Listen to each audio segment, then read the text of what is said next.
저는 2005년 경찰청에서 프로파일러 특채 1기를 할 때 들어왔고요. 15년 정도 인천지방경찰청에서 프로파일러로 일하고 있습니다. 프로파일러. 아니 어떻게 프로파일러가 되신 거예요?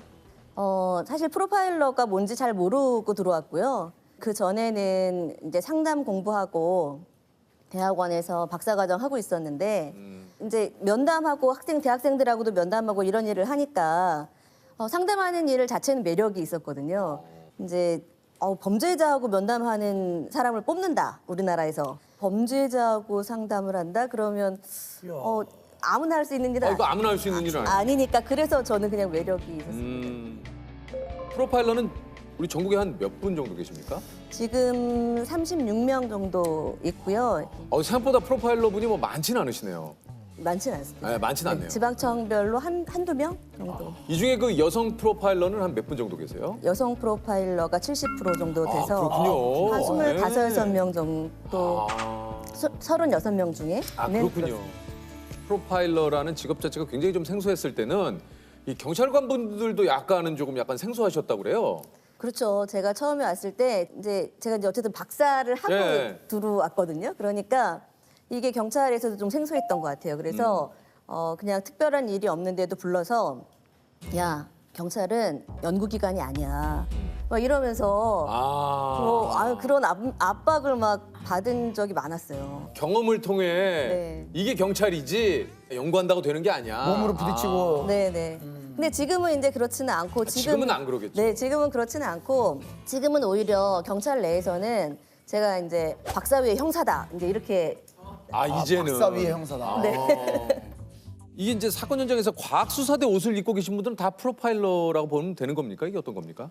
그렇지는 않고요. 이 과학수사 옷을 입고 있는 사람들은 그냥 과학수사고 좀 다르게 쓰여 있긴 한데 CBA. 네. 크리미널 비헤비어 어널리시스에서 범죄행동 분석 또는 이제 프로파일러 이렇게 써 있는 옷을 따로 지급받거든요. 범죄 행동 분석, 네. 크리미널 비헤비어, 비헤비어. 행동. 비헤비어. 예? 비헤비어. 스펠링. 그 스펠을 왜 얘기해? 조셉, 아니, 스펠을 아니. 왜 얘기해? 비헤비어. 그런 걸로. 네. 과학수사대. 네. 그러니까 이분들과 프로파일러는 어떤 것들을 이렇게 조사하는 걸로 따지면 어떻게 좀 다른 건가요? 범죄 현장을 가는 건 다 똑같고요. 예. 같이 가는데 저희 과학수사 요원들은 이제 입구부터 시작해서 뭐 발자국, 지문, 눈에 보이는 증거를 찾는다고 하면 네. 저희는 현장에 가서 이 현관으로 들어왔을 때는 어디서부터 와서 들어갔을까? 그다음에 뭐 텔레비전 같은 거는 켜져 있나?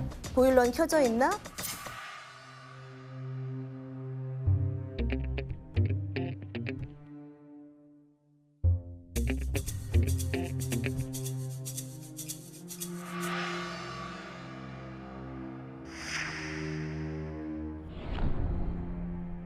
먼저 이렇게 눈에 보이지 않는 증거들을 좀 찾는다. 그러니까 말 그대로 행동 심리를 분석을 하는 거예요. 네, 그렇습니다. 그러니까 만약에 범인이 여기 족족이 있었다. 그럼 여기서 이 범인은 어디로 갔을까? 네, 그렇습니다. 이런 행동 심리를 분석을.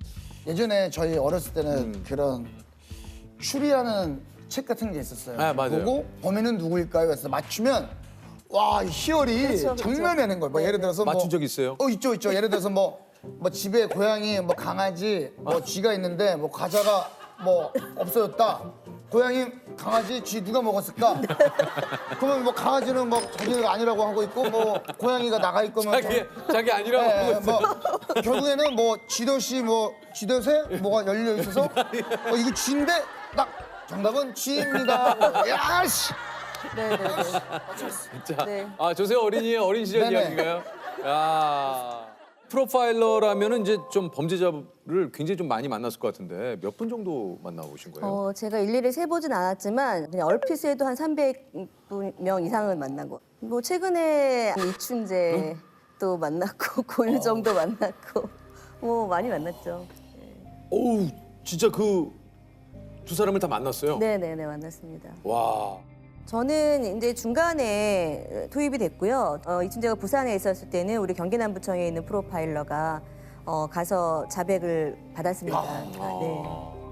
네, 화성 연쇄 살인 사건의 유력한 용의자인 이춘재가 범행을 인정했습니다. 전국에서 차출된 프로파일러 9명이 주말을 제외하고 거의 매일 이춘재를 접견하며 신뢰관계를 형성한 것도 큰 역할을 했습니다.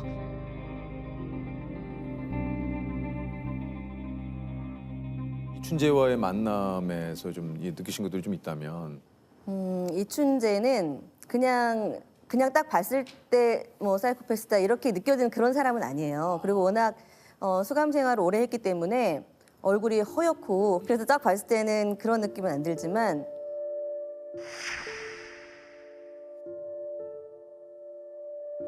수원으로 옮겨와서는 저랑 같이 이제 면담을 진행한 것도 있거든요. 제가 뭐 10여 차례 면담했는데 면담하면 할수록 이 사람 정말 문제 있는 사람이구나. 정말 사이코패스구나 이런 생각이 드는 사람이에요. 이렇게 표현했어요. 내가 만약에 계속 그 범죄에 대해서 생각하거나 잘못했다는 생각을 하면 내가 지금 이렇게 많은 걸 했겠냐 이렇게 반문하더라고요. 네.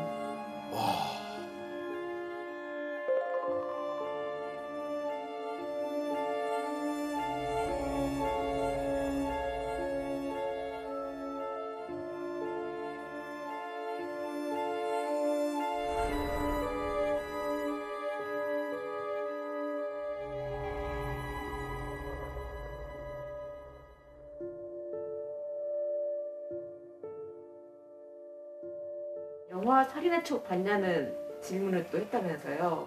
본인이 살인의 추억 봤다고 했고 아무런 감흥이 없었다고 그렇게 대답했죠. 마치 사건을 얘기할 때 제3자처럼 얘기하는 그런 습관이 있더라고요. 그 사건을 내가 만약에 했으면 그 사건 트라우마가 나한테 있는 게 사실이고 하나만 내가 잘못했다고 하더라도 사실 괴로워야 맞는 거잖아요.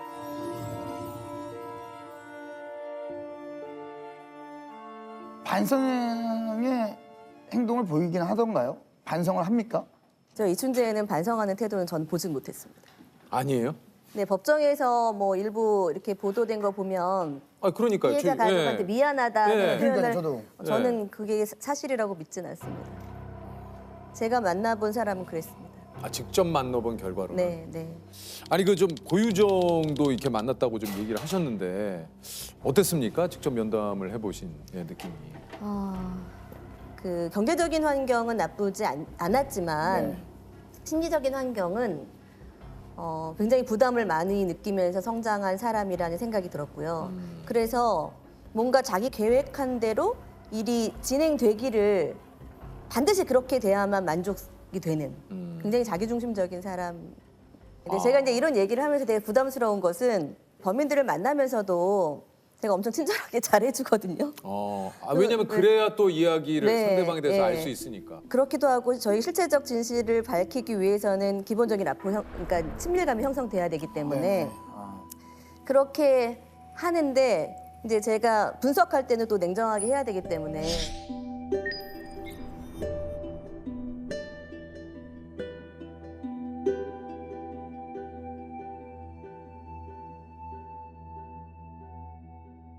영화나 드라마에서처럼 뭐 그런 기싸움도 좀 있습니까? 그 범죄자와. 기싸움은 당연히 있죠. 예를 들면 어떤 기싸움이 있나요? 예를 들면 뭐 물건 하나 가져간 것과 관련해서 훔쳐간 것과 관련해서도 그거 당신이 가져갔습니까? 라고 물어보면 순간적으로 계속 생각하거든요. 범죄자들도. 지금 가져갔다고 할까? 아니면 보기만 했다고 할까? 보지도 못했다고 할까? 막 이런 생각들을 순간적으로 막 하거든요. 순간적으로 좀 자기 스스로도 방어를 자꾸 하게 되는 답변을. 그럼요. 네, 그런데 뭐 화장실 가고 싶어 하는데 지금 가라고 하는 게 좋을지? 물 달라고 하는데 줘도 될지? 뭐 심지어는 뭔가를 얘기할 것 같아서 물을 주잖아요.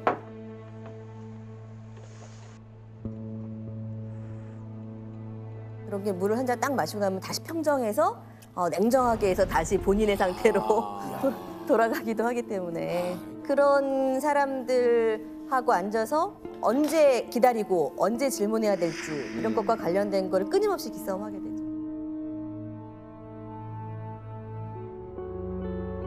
가장 기억에 남는 사건이 있다면 어떤 게 좀 있을까요? 2013년에 작은 아들 부부가 엄마하고 형을 살해해서 시체를 유기했던 사건이 있거든요. 아, 그 지난달 중순 인천에서 발생한 모자 실종 사건. 처음에는 실종 신고로 엄마가 엄마가 안 들어온다 이렇게 실종 신고로. 실종 신고를 냈어요. 본인이요? 작은 아들이. 작은 아들이. 네. 정 씨의 동생이 정 씨 소유의 은색 혼다 시빅 승용차를 몰고 강원도에 다녀온 사실을 확인했습니다. 인천 모자 실종 사건의 용의자가 긴급 체포됐습니다. 둘째 아들이 유력한 용의자로 지목됐습니다. 수사에 투입되셨을 때는 어떤 상황이었습니까, 이게? 두 사람이 굉장히 용의자로 이제 지목이 됐던 상태였고요. 그런데 이제 시체를 찾을 수가 없었어요. 피해자를 찾을 수가 없어서 시체를 찾기 위한 팀에서 이제 같이 수사를 도왔죠. 그럼 어떻게 수사를 하신 겁니까? 며느리가 용의자라고 생각이 되긴 했는데요. 어쨌든 며느리를 참고인으로 해서 계속 며느리하고 저는 면담을 했고요. 저랑 굉장히 많은 시간을 공유했어요. 여자였기 때문에. 그리고 또 꿈이 프로파일러라고 저한테 이야기하기도 했고 프로파일러가 꿈이기 때문에 저한테 엄청 호감을 보였어요. 그랬기 때문에 자신도 모르게 본인이 딱 방어벽을 갖고 있다가 저한테는 그 방어벽을 일부 허물었을 수도 있겠다라는 생각이 들고 자기가 처음에는 전혀 몰랐다, 현장 가지도 않았다 이렇게 했다가 저희가 여러 가지 실험을 했어요. 차량이 혼자 탔을 때 바퀴가 내려앉는 정도, 둘이 탔을 때 내려앉는 정도, 정밀 분석도 하는 과정에서 같이 타고 있는 듯한 이런 것들이 다 밝혀졌어요. 그러니까 내가 거기 안 갔다고 할 수는 없는 거예요. 그러면 그 다음에 자기가 어떤 액션을 취해야 될까 고민했던 것 같아요. 시체를 찾고 나야 재산이 정리가 되잖아요. 그래서 남편은 어쩔 수 없이 이제 범인으로 특정된 상태였기 때문에 본인이 범인이 아니라면 그 재산은 본인께 되거든요. 본인이 최면이라도 해서 시체 있는 장소를 내가 얘기하고 싶다라고 말을 했어요. 근데 저는 그게 최면이라는 거를 빌어서 본인이 얘기를 하려고 하는구나 이렇게 생각을 했고 그때를 놓치면은 못할 것 같았어요. 얘기를 안 할 것 같아서 지금 하자 이렇게 해가지고 그냥 빈 사무실을 하나 빌려가지고 이제 그렇게 해서 소파에 앉아서 이렇게 하는데 막 정말 리얼하게 말을 하는 거예요. 그래가지고 막 저 혼자서도 막 소름 끼쳤죠. 다 기억하더라고요. 그리고 뭐 원래 아는 거죠, 그 내용. 본인이 뭐 최면 걸린 게 아니니까. 시신 유기 당시 함께 있었던 정 씨의 부인 29살 김모 씨의 증언이 결정적이었습니다. 정 씨의 아내는 두 사람이 실종된 직후 남편과 강원도로 여행을 떠났는데 차에 큰 여행용 가방 2개가 실려 있었고 남편이 강원도 정선과 경북 울진 야산에 가방을 하나씩 버렸다고 진술한 겁니다.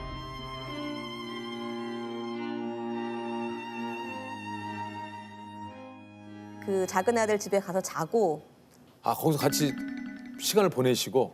예, 왜냐면은 이 사람들이 수면제를 복용하고 있는 상태여가지고요. 그래서 아침에 새벽 일찍 이제 찾으러 가야 되는데 못 일어나면 못 가는 거잖아요. 안 나오면. 그러니까 같이 가서 누군가 자야만 했거든요. 어우. 그 용의자 분들하고 같이. 네, 여자 용의자하고 같이 잔 거죠. 가서 혼자 자면 그 시간에 일어나서 나올 리가 없거든요. 나 수면제 먹고 못 나왔다 그러면 할 말도 없고. 수사팀에서 의논해가지고 그럼 누가 한 명 같이 가서 자자 이제 이렇게 된 거죠. 뭐 어쩔 수 없이 제가 간 거죠. 무서웠어요 당시에는. 예. 자고 아침에 일어나서 갔는데 언저리만 계속 돌고 기억이 잘 안 난다고 또 이렇게 얘기하다가 나중에는 이제 그 근처까지 갔고 여기다 하고 누가 여기 있다고 이제 발견하게 됐죠. 인천에서 실종된 모자 가운데 어머니로 추정되는 시신이 강원도 정선에서 발견됐습니다. 어제 어머니로 추정되는 시신에 이어서 오늘 장남의 시신도 발견됐습니다. 피의자 신분으로 전환되는 날 이제 극단적 선택을 했거든요. 아내분이요? 네. 그럼 작은 아들은? 작은 아들은 지금 형을 살고 있죠. 살고 있고. 네.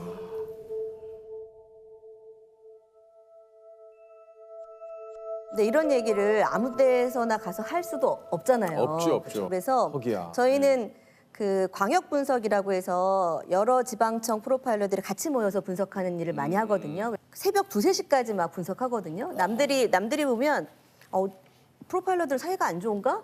싸우는가? 막 이런 생각이 들 정도로 굉장히 치열하게 토론해요. 왜냐하면 저희들 내부에서도 합의되지 않은 보고서를 쓸 수는 없거든요. 그 일은 주관적인 판단 안 하는 데도 도움이 되고요. 법정에 보고서가 제출됐을 때 객관성을 담보하는 데도 도움되기 때문에 경희님의 직업병 같은 거 좀 있으세요? 저는 잘 사실 몰랐는데요. 네.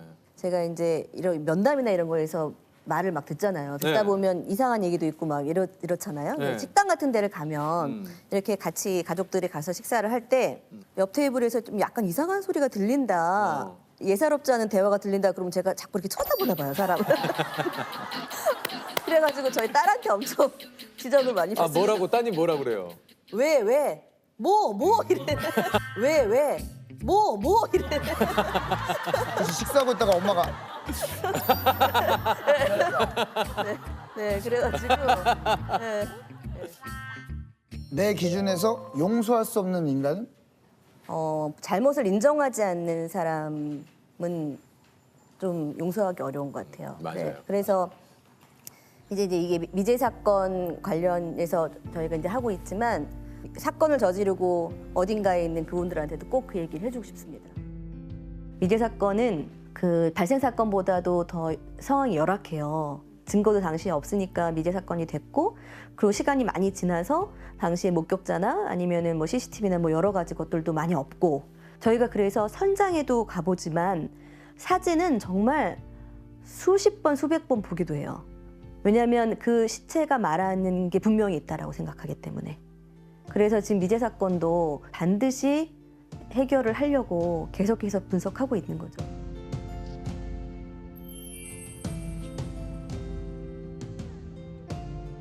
자, 오감을 넘어 직감까지 동원해서 범인을 잡는 육감 경찰입니다. 우리 강승구 경위님. 예, 안녕하세요. 반갑습니다. 네, 반갑습니다.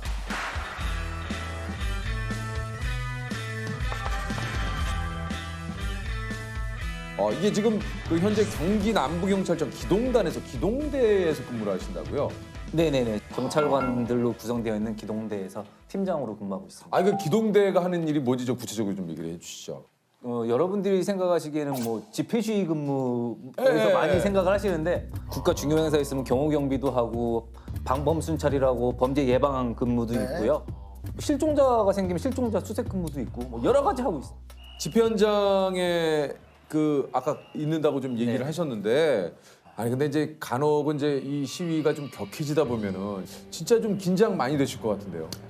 뭐 거의 진짜 어쩔 때는 전쟁터 칼총만 없지만 전쟁터 같은 분위기도 많기 때문에 잘못하면 진짜 그분들도 다치고 경찰관도 다치고 막 욕도 하시고 막 몸싸움도 막 심해지고 막 옷도 찢어지고 모자도 막 없어지고 막 시계도 막 떨어뜨리고 막 이런 경우도 막 있었거든요. 이제 시위가 이제 격해졌던 게 조금씩 이제 분위기가 가라앉으면 뭐 이것저것 있으면은 경찰관들한테 이거 경찰 아저씨 것 같은데요 하면서 여기 갖다 주는 경우도 있고. 그러니까 이게 흥분했을 때는 웬만하면 그렇죠. 그래서 딱 지나고 보면은 이거 저기 이렇게 분위기가 바뀌어요. 여름에 뭐 집회하고 있으면 땡볕에서 그분들 계속 앉아있고 막 그러잖아요. 그분들도 힘드시죠? 힘들죠. 그러니까 뭐 저희가 물도 이렇게 있으면 물 한 잔 드시라고 하시는 경우도 있고. 뭐 그분들도 이제 나이대가 저희가 이렇게 많은 건 아니거든요. 대부분 뭐 우리 아들도 의경 출신인데 힘들겠다 이렇게 하는지 몰랐다. 뭐 이렇게 격려해 주시는 분들도 있고, 우리 때문에 힘들지라고 막 이렇게 하시는 분들도 있고. 진짜요? 이게 또 울컥하네 또 그런 거 들으니까. 나름의 이 업무 하시는 데서 애환도 좀 많을 텐데 어떤 일들이 좀 있으세요? 또 현장 출동한 저희 경찰관 기동대 직원들은 대부분 이제 쉬는 장소가 없어요. 그러다 보니까 이제 버스 같은 거 많이 보시잖아요. 많이 경찰 보죠. 버스. 경찰 버스가 대부분 경찰관 기동대들이 쉬는 장소군요. 쉬고 밥도 먹고 막 그러거든요. 거기서 식사도 하시고 다 하시는 거예요? 네. 먹고 또 쉬기도 하고. 소화가 좀 안 돼서 그렇지. 왜요? 계속 버스에서 이렇게 좀 기다리는 경우가 좀 많거든요. 대기를 좀. 네, 먹고 계속 앉아 있으니까 뭐 소화가 안 돼서 계속. 왜냐면 그 이제 버스가 뭐 사실 이제 굉장히 여유 있게 이렇게 좀 뭐 공간이 마련되어 있는 게 아니니까. 기동대에서 근무하신 지 2년 정도 되셨고 이전에는 어디서 근무를 좀 하셨습니까? 그 전에는 이제 112 종합상황실이라고 이게 112 신고 접수하는 곳에서 5년 정도. 경위님의 직감으로 범죄 현장을 좀 알아차린 적이 있다고 그래요. 이게 낮에였는데 뭐 여자분이 전화하셔가지고 다짜고짜 그냥 짜장면 두 그릇만 모텔로 좀 갖다 주세요. 이렇게 전화가 저한테 걸려왔어. 이거 저도 아는데 저도 저도 알아요. 이거. 그 어떻게 보면 데이트 폭력을 당하던 여성분. 그분을 저 구해내신 거잖아요. 네네네. 실제 상황실 녹음 파일을 좀 준비를 했거든요. 한번 들어볼까요? 경찰입니다. 무슨 일이세요? 네, 여기 그 육교 있는 근처에 있는 모텔인데요. 짜장면 이름이 뭐예요? 짜장면이요? 혹시 남자친구한테 맞았어요? 네. 짜장면 집이라고 말하면서 저한테 말하시면 돼요. 모텔 이름이 뭐라고요? 여기 모텔? 네. 그게 부근에 있는 건가요? 네. 여기 502호예요. 502호 가시고 똑똑똑 두드리면 문 열어주세요. 네. 짜장면 빨리 갖다 드린다고 하세요. 남자친구한테.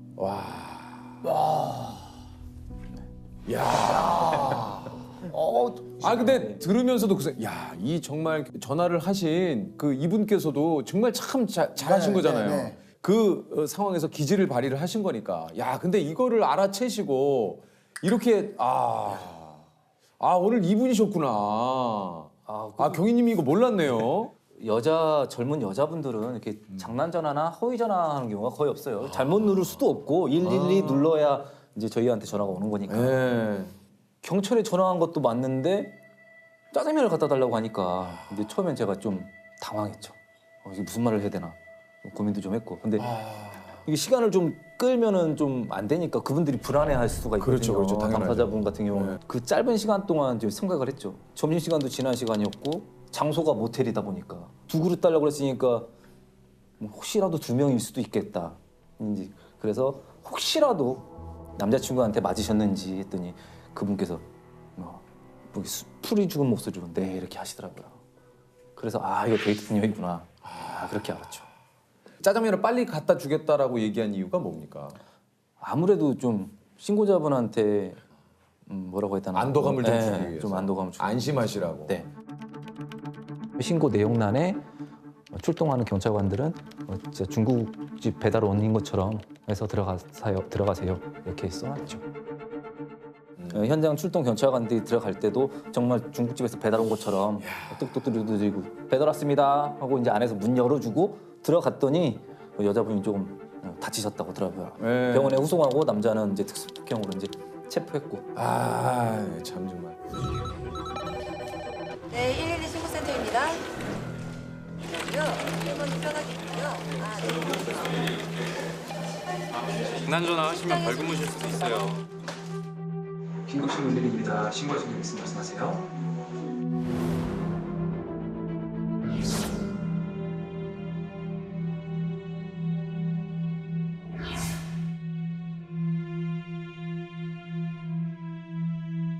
어느 날 밤 새벽 한 4시 정도 했는데 전화를 한다 하더라도 잘못 누를 수 없는 시간이잖아요. 전화번호 보고 이렇게 누르는 시간인데 새벽 4시에 전화가 왔는데 아무 말씀을 안 하시는 거예요. 잘못 누르지는 않았을 거고. 그래서 혹시라도 말씀을 못 하시는 상황이시면 핸드폰을 한번 톡톡톡 두들겨 보시라. 화면 같은 데 이렇게 두드리면 소리가 저한테 들리거든요. 진짜로 톡톡톡 두드리시더라고요. 이거 좀 이상한데? 말씀을 못 하시는 상황이고 제가 시키는 대로 했으니까 이거 이상한 상황이잖아요. 그래서 조용히 말해야 되겠구나. 그래서 여보세요. 무슨 일이세요? 혹시 거기 옆에 남자 있어요? 이런 식으로 이제 조용히 얘기했더니 그냥 여자분이 이제 그때서야 이제 좀 조금씩 말씀하시더라고요. 처음 본 남자랑 같이 술 먹고 이 남자 집에 왔는데 그다음부터 이제 말씀을 좀 흐리시면서 못 하시는 상황이어가지고 이거 좀 감이 안 좋다. 새벽이고 그래서 좀 성폭력에 대한 가능성이 좀 있겠다 싶어가지고 이제 그분 위치를 좀 파악하는 게 급선무였는데 또 핸드폰 위치도 주택가로 나와서 굉장히 좀 찾기가 어려운 어딘지를 딱 특정하기가 힘들었군요. 거기서 이제 이분을 가장 위치 찾기 위한 방법으로 이제 생각해 본 게 화장실이 혹시 있는지 그 안에 화장실 창문 열어서 거기다가 휴지도 던지세요. 수건도 흔들어 보세요. 그래야 경찰관들이 출동할 때 좀 새벽이니까 찾을 수 있으니까. 조금이라도 좀 찾기가 좀 편할 수 있으니까 그렇게 해가지고 다행히 찾았어요. 찾아가지고 네, 성폭력으로 입건하게 됐었죠. 대단하시네요. 이게 접수 경찰관들이 여러 가지 생각을 해야 돼요. 신고자분들은 당황하고 그쵸. 그러면 자기 위치도 모르고 뭐 신고를 어떻게 해야 되는지 모르고 그러니까요. 막 이러기 때문에 왜냐면 이게 소리를 낼 수 없는 상황일 네. 수도 있으니까. 그런 상황을 대비해서도 이제 저희도 계속 어떻게 해야 되겠다라고 이제 계속 생각을 해야 돼요. 저녁 한 8시쯤이었는데 근데 아무 말도 안 하시고 막 남자와 여자분이 계속 말다툼만 하시는 거예요. 계속 말다툼만. 그냥 112만 눌러놓고 남자분랑 남자 여자분이 계속 막 말다툼만 막 싸움하시더라고요. 이게 부부 같기도 하고 연인 같기도 하고 그래서 핸드폰 위치 확인해봤더니 뭐 산 쪽으로 나오고 그래서 산에서 혹시 뭐 말다툼하다가 112 누르기에는 좀 애매한 장소고 시간도 그렇고 그 신고자 핸드폰 위치 그 근처에 고속도로가 있었거든요. 그래가지고 고속도로에서는 차 운행 중에 말다툼하다가 이렇게 싸울 수도 있겠다라는 생각을 했었어요. 근데 계속 말씀 안 하시고 있다가 제가 이제 기회를 봐서 약간 좀 분위기 조금 잦아들었을 때 신고자분 그 남편분 모르게 자제분하고 자식들하고 통화하는 것처럼 말씀해 보세요. 그때 제가 이제 그분이 나 지금 여기 고속도로인데 뭐 집에 가고 있어 막 그러더라고요. 아 가정폭력인가 보다. 그럼 이걸 잡아야 될 거 아니에요. 근데 고속도로 같은 경우는 차가 계속 가는 중이잖아요. 서 있는 게 아니고. 그럼 경찰관이 이 차를 찾기가 굉장히 어렵죠. 네. 차량으로 물어보는 것도 이상하잖아요. 거기다가 그 사람은 경찰에 신고 안 한 것처럼 이렇게 말씀을 하셨는데 그래가지고 혹시 다음 휴게소가 어디세요? 그랬더니 다음 휴게소가 어디고 한 몇 킬로 남았어. 그러길래 이제 제가 휴게소 갔으면 휴게소에서 차를 세워야 될 것 같고 만약에 들어간다 그러면 가장 안전한 곳이 어딜까? 여자 화장실이 제일 안전한 것 같지 않으세요? 맞죠. 남자도 못 들어가잖아요. 맞죠. 그래서 이제 휴게소 들어가셔서 여자 화장실에 들어가 계시면 제가 최대한 시간 동안 그 경찰관 출동시키겠다. 그래가지고 다행히 또 그 근처에 고속도로 순찰대가 있었어요. 그래가지고 4분인가 5분 만에 가가지고 일사천리로 진행이 되네요. 네. 대단하시다고 느껴지는 게 사실은 굉장히 급박한 상황에서 전화를 했기 때문에 그럼요. 심리적으로도 안정이 돼 있지 않은 상태일 거 아니에요. 근데 그것을 우리 경위님께서 차분하게 신고자분들하고 맞춰줘야 돼요. 신고자분은 뭐 급해 죽겠는데 경찰관은 거기서 신고자분 조금만 차분하세요 막 이렇게 말하는 것보단 신고자분 제가 도와드릴게요. 이게 좀 그렇죠. 맞춰줘야 돼요. 이게. 제가 한 건 아니었고요. 10살 손녀딸이 집에서 없어졌다고 이렇게 신고 전화가 신고가 접수됐어요. 네. 그리고 접수자가 이제 납치 의심으로 신고를 접수를 해서 뭐 형사들이랑 지구대 경찰들이랑 가가지고 주변에 확인하고 CCTV 확인했는데 정말로 어떤 모르는 할아버지가 데리고 가는 게 나온 거예요, CCTV에. 이제 큰일 난 거잖아요. 이제 정말 납치니까. 근데 거기가 주택가 밀집 지역이라 많은 경찰관들이 투입된다 하더라도 시간 관계상 이게 뭐 수색하고 탐문하기가 진짜 어렵거든요. 빨리 또 찾아야 되는데. 시간 싸움이니까. 예. 상황실 경력만 10년 정도 되는 진짜 베테랑 분이 계셨는데 납치라고만 생각하지 말고 우리 성폭력으로도 한번 생각해보자. 이게 성폭력으로 접수를 하게 되면 SO 검색이라고 저희 경찰 시스템에 그 섹슈얼 어펜더라고 그 신고지 발생 반경 500m 이내에 있는 성범죄 접근자들을 이렇게 확인할 수가 있어요. 찾을 수 있군요. 네. 그래서 성폭력으로 사건을 재접수해 가지고 봤더니 CCTV하고 인상 차이가 좀 비슷한 사람이 이제 딱 나온 거죠. 성범죄가 중요해요. 네. 그래서 바로 그냥 그 집으로 가가지고 문 부시고 들어가서 무사히 구조해. 진짜 다행이다. 진짜 다행이야. SO 검색을 생각을 좀 더 늦게 했다 그러면 굉장히 사건이 좀 힘들어질 수도 있는 상황이었죠. 10살짜리 여자 아이였으니까. 경찰관 분들이나 우리 뭐 또 소방대원 분들께서도 다 그런 얘기를 하시잖아요. 이제 당연히 해야 될 일을 했다. 근데 진짜 당연한 일은 없어요. 많은 분들과 이 진짜 지금도 얘기 들었지만 이분들의 어떤 노력이 없으면 우리가 어떻게 이렇게 일상을 네, 맞습니다. 편안하고 안전하게 생활할 수 있겠습니까? 사실 저희가 이런 거에 대해서 이게 무슨 일이 있을 때만 그러지 말고 항상 좀 기억을 많이 해야 됩니다. 다시 한번 진심으로 또 감사를 한번 또 드리겠습니다. 진짜 고맙습니다. 너무 감사합니다. 예.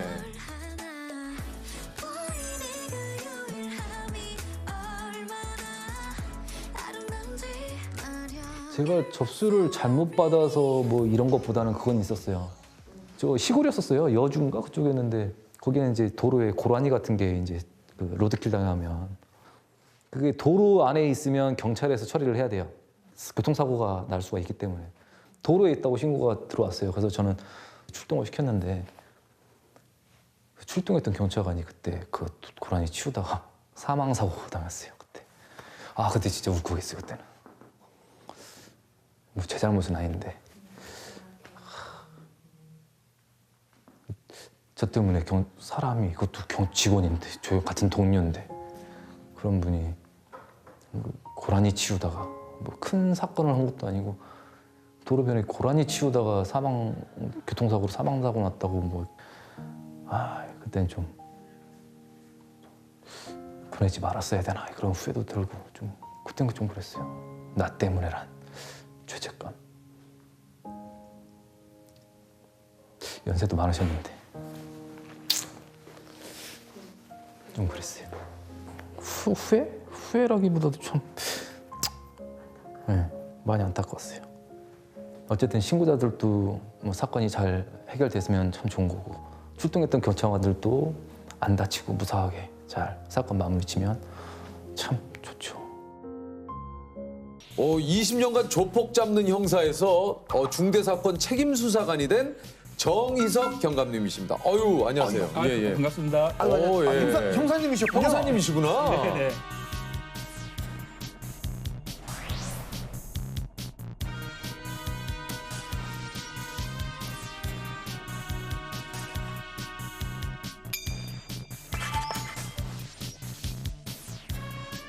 광주경찰청 강력범죄수사대에서 근무하고 있는 책임수사관 정희석입니다.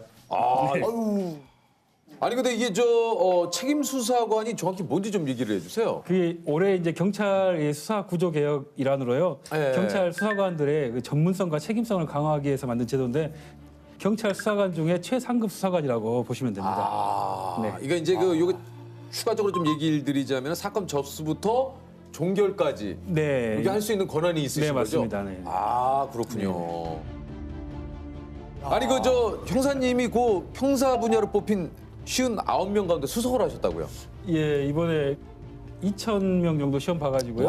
이제 90명 선발됐고 형사 분야에서는 59명 선발했는데 그중에 수석 합격했습니다. 이야, 축하드립니다.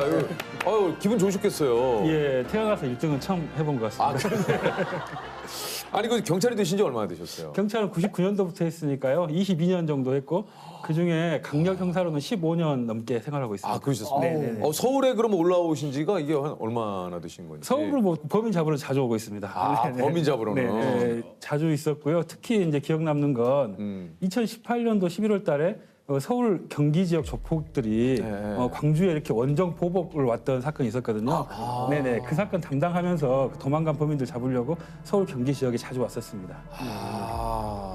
광주에서 보복전을 벌였던 조직 폭력배들이 경찰의 무더기로 붙잡혔습니다.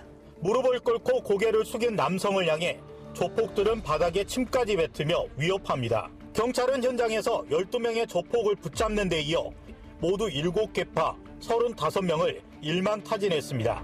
기세등등했던 조폭들이 공권력 앞에서 모래성처럼 무너진 겁니다. 그게 어떻게 된 거냐면요. 광주 조폭 결혼식이 있었는데요. 평소 친분이 있던 인천하고 이게 서울 지역 조폭들이 내려와가지고 결혼식에 참석하러 내려왔었는데 그 전날 술을 마시다가 이렇게 서로 시비가 된 거예요. 근데 아무래도 이 광주 애들이 좀 홈그라운드기도 하고 이 쪽수도 많기 때문에 이겼죠. 때리니까 이제 맞은 애들이 서울, 인천 애들이 자기 조직 애들을 새벽에 불러내린 겁니다. 인천하고 서울에서 한 30명이 새벽에 집결을 했죠. 그래가지고 그 정보를 미리 입수하고요. 현장에서 대부분 검거했는데 일부 도망간 범인들을 잡으려고 서울에 오신 거예요? 예, 서울 자주 왔어요. 그걸 또 잡았습니까? 예, 전원 49일 만에 35명 전원 잡아서 구속했던 사건인데요. 한 명만 끝까지 안 잡힌 애가 있었어요. 예, 그 애를 잡으려고 아마 제 기억에는 가장 오랫동안 이렇게 잠복해본 기억인 것 같은데요.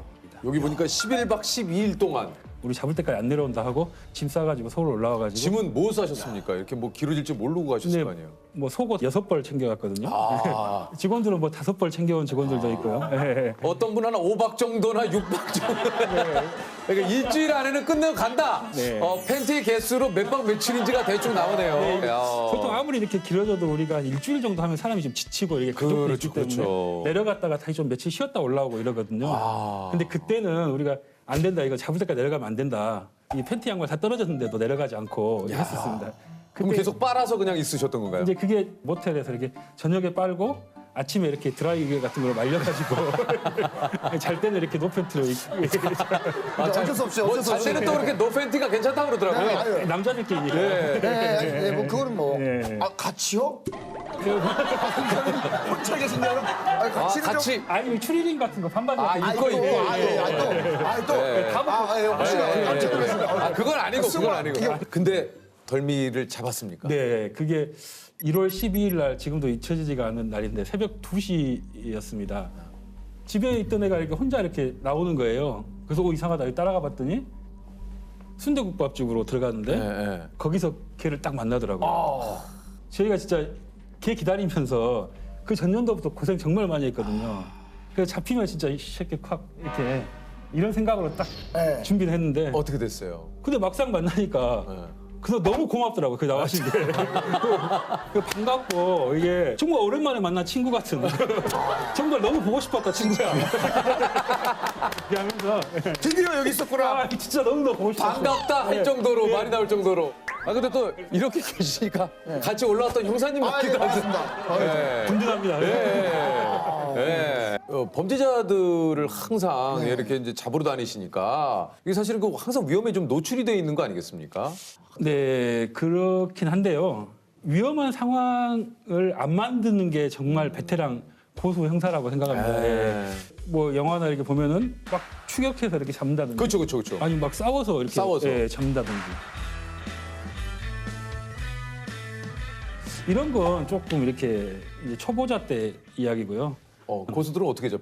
저희 같은 경우는 이제 좀 기다리는 걸 더 하고 우리가 더 유리한 환경을 만들어 가지고 잡으면 좀 편하게 잡을 수 있습니다. 예를 들면요, 뭐 깡패들을 잡아야 된다. 그러면은 깡패들 숙소를 파악한단 말이에요. 그러면 숙소 앞에서 이렇게 딱 또 기다리고 있어요.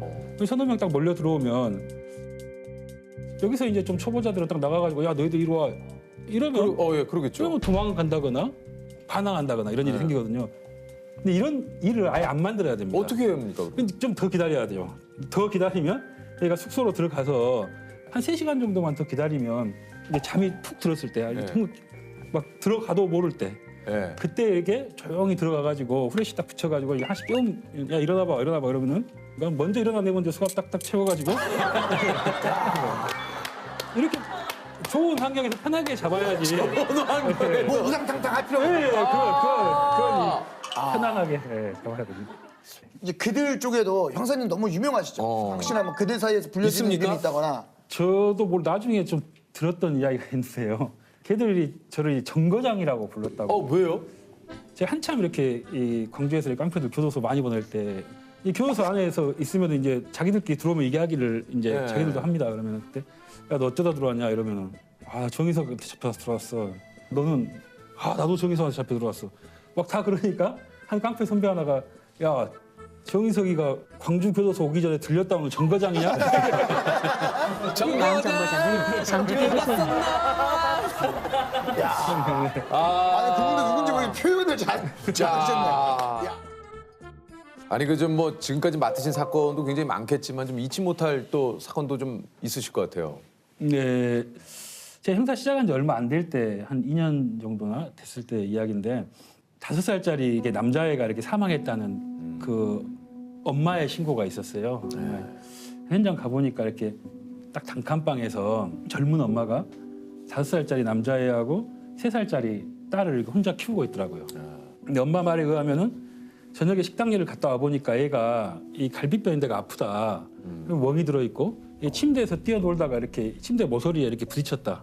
이렇게 이야기를 했다 그래요. 그러니까 엄마가 그래 밤이 늦었으니까 오늘은 자고 내일 아침에 병원 가자.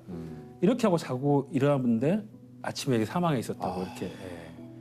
근데 그게 이런 사건이 수사가 어렵습니다. 왜냐하면 아이는 이미 사망해버렸죠. 또 내부에서 집에서 있었던 일이고 기존의 증거를 찾기가 어렵기 때문에. 그런데 형사과 사무실에서 그 아무것도 모르는 3살짜리 그 여자 동생이 뛰어놀고 있는 거예요. 그래서 걔를 안고 앞에 편의점 가가지고 과자 같은 걸 좀 사주고 이렇게 딱 걸어오는데 지금까지 아무 말 없던 그 3살짜리 애가 제 귀에 안고 있으니까 귀 옆에 바로 있었거든요. 귀에 대놓고 아빠가 때렸어요. 딱 이렇게 이야기하는 거예요.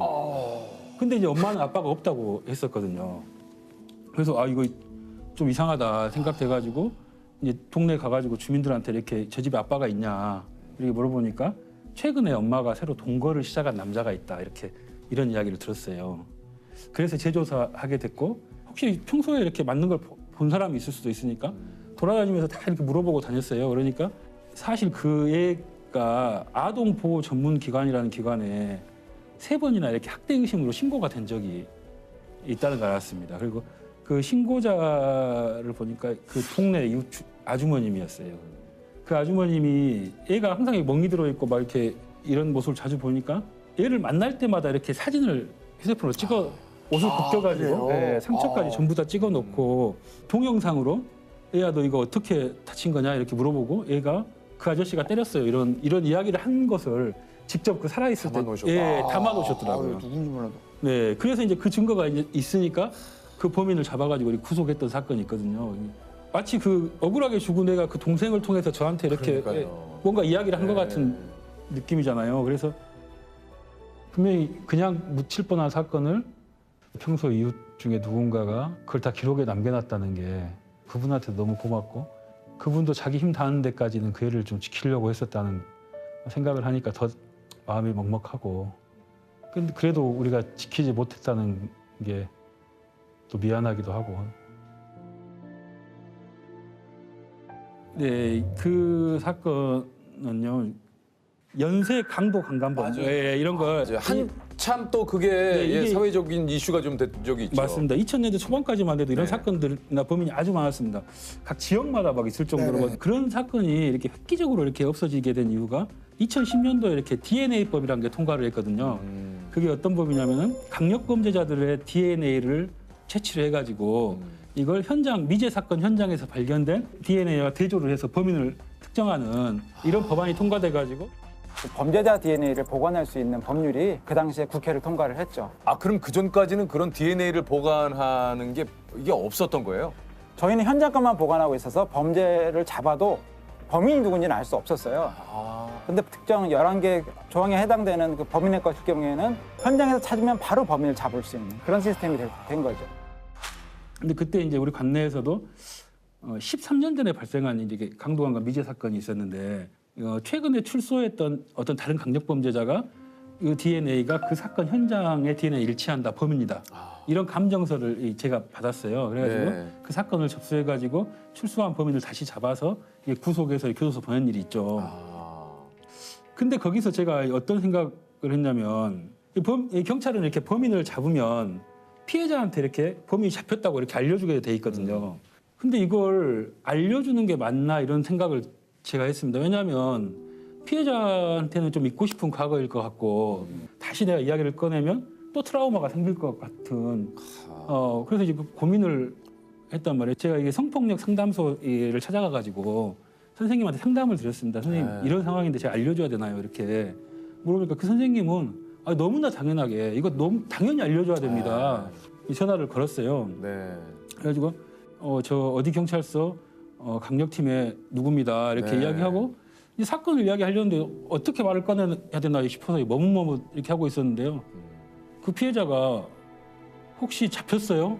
이렇게 13년이나 됐고 내가 그 사건에 대해 이야기도 하지 않았는데 그 이제 경찰서 이름만 듣고 혹시 잡혔어요? 이렇게 물어보더라고요. 그래서 잡혔습니다. 잡혀서 교도소 갔고요. 이렇게 너무 늦게 잡아서 죄송합니다. 그랬더니 그때부터 그 피해자가 막 울면서 정말 이 전화를 너무 오랫동안 기다렸습니다.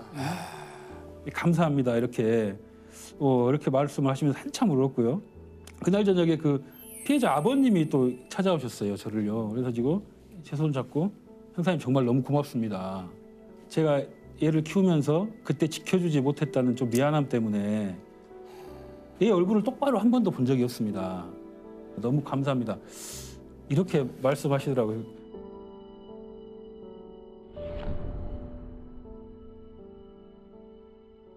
청주보호관찰소에서 전자발찌 대상자를 관리하고 있는 안병헌입니다. 이제 어떤 일을 하시는 건지 구체적으로 좀 얘기를 해주시자면. 예, 이제 무도실무관은요.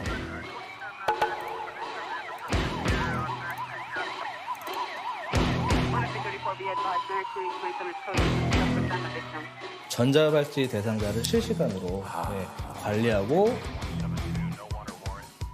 또 그 사람들이 사고를 칠 수가 있기 때문에 우리가 이제 범죄 예방을 위해서 보호관찰하고 2인 1조로 사투를 벌이고 있습니다. 그러니까 한마디로 24시간 밀착 감시를 하시는 거군요. 그렇죠. 네. 이게 이제 보호관찰관과 무도실무관의 차이는 뭡니까?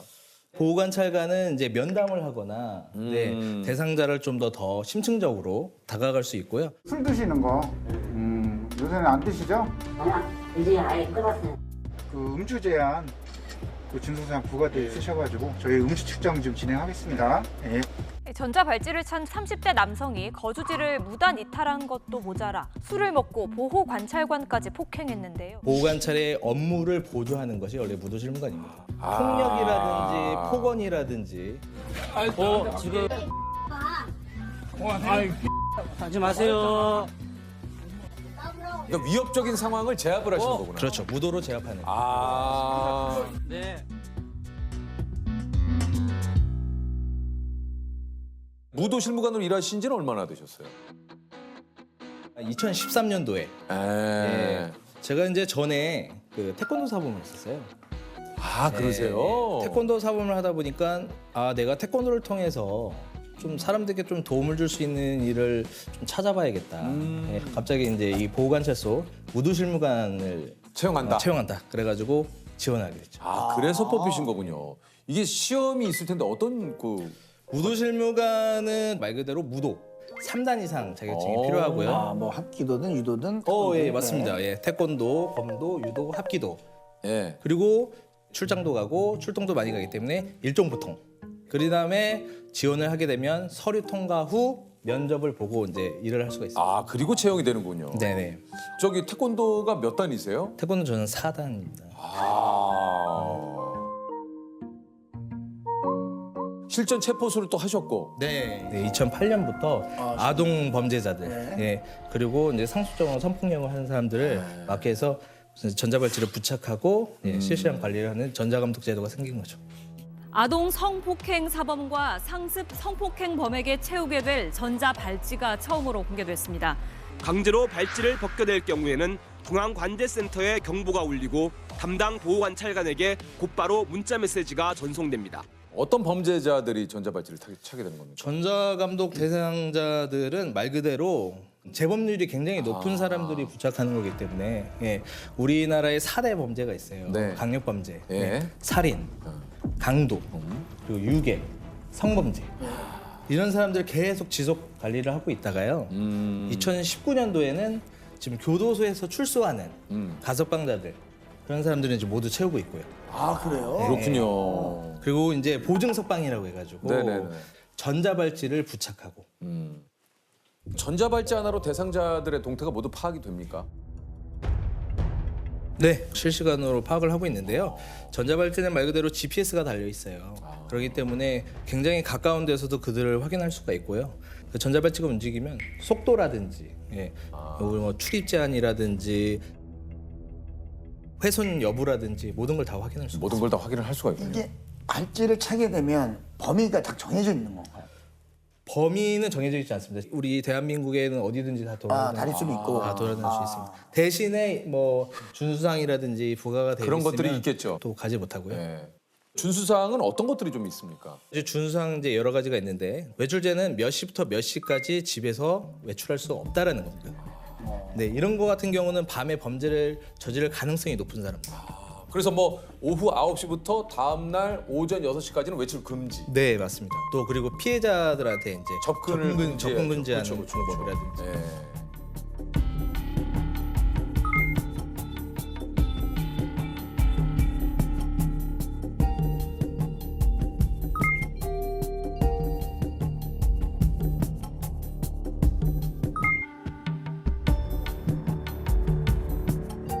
아하. 전파 방해를 한다면 안 된다든지. 그게 모든 게 다 준수사항입니다.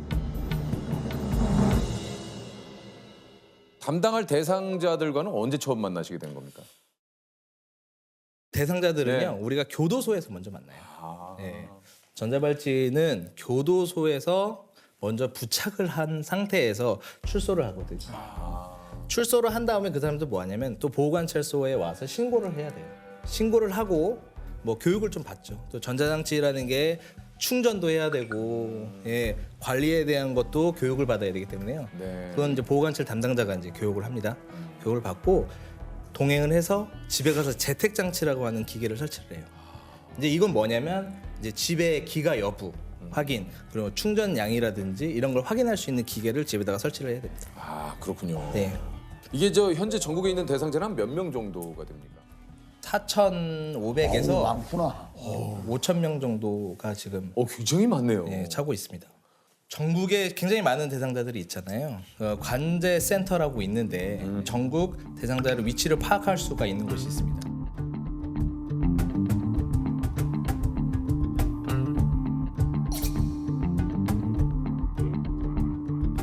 이제 서울 관제센터, 중앙관제센터가 있고 또 대전에 관제센터가 있습니다.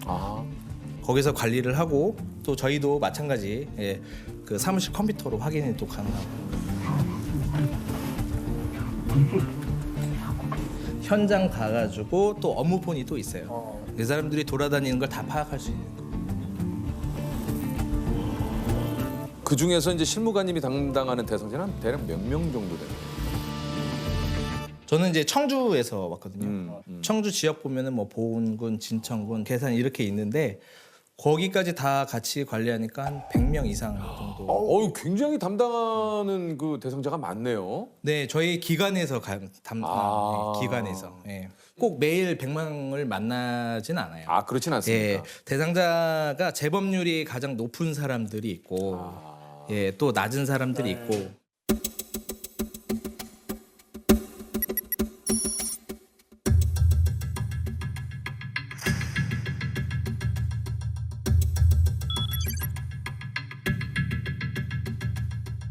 보호관찰관들이 선별적으로 그걸 좀 나눠놔요. 주요 감시 대상자들을 위주로 조금 네네. 거기서 고위험 대상자들은 사실은 하루에 5번, 10번도 만나기도 하죠. 아, 그래요? 잠복하기도 하고 가서 면담을 하기도 하고 그거를 몇 번씩 계속 하기도 해요.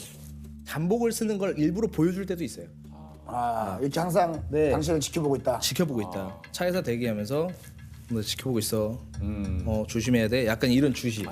그리고 몰래 이제 잠복을 하면서 전화하는 것도 있어요.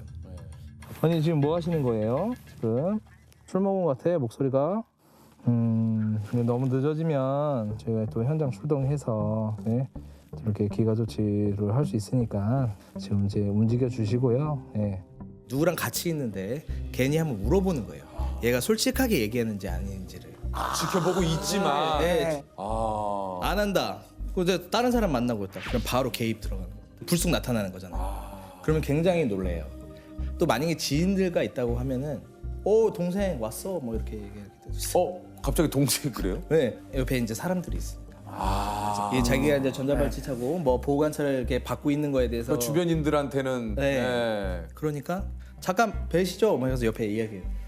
이거 뭐예요? 그랬지. 좀 봐주세요. 막 이런 거. 범죄를 막기 위한 방법이죠.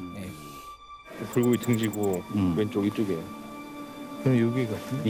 이쪽인데? 그죠? 일단 저쪽으로 한번 치기까지 가보죠.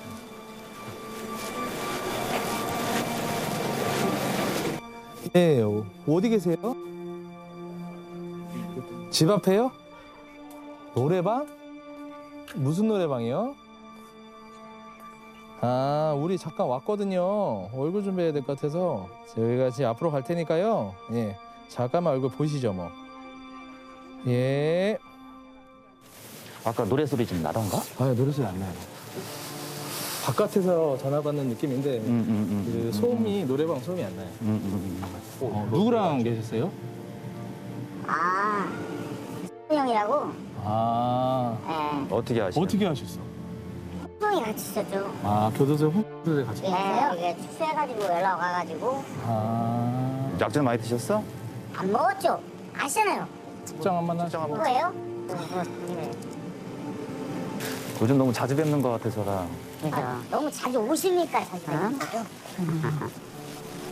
길게 한번 불러주세요.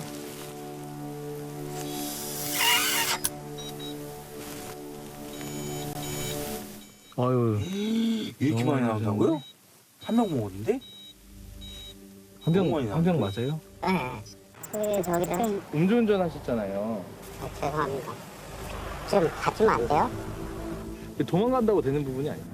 그리고 지금 가셔야 할 곳이 여기가 아니잖아요. 차를 놓고 가려고 그랬어요. 그럼 아까 전에 병원에 저기 잠깐 계셨죠? 네. 거긴 왜 계셨던 거예요? 차 세워놓고 거기 잠깐 앉아서 통화하고.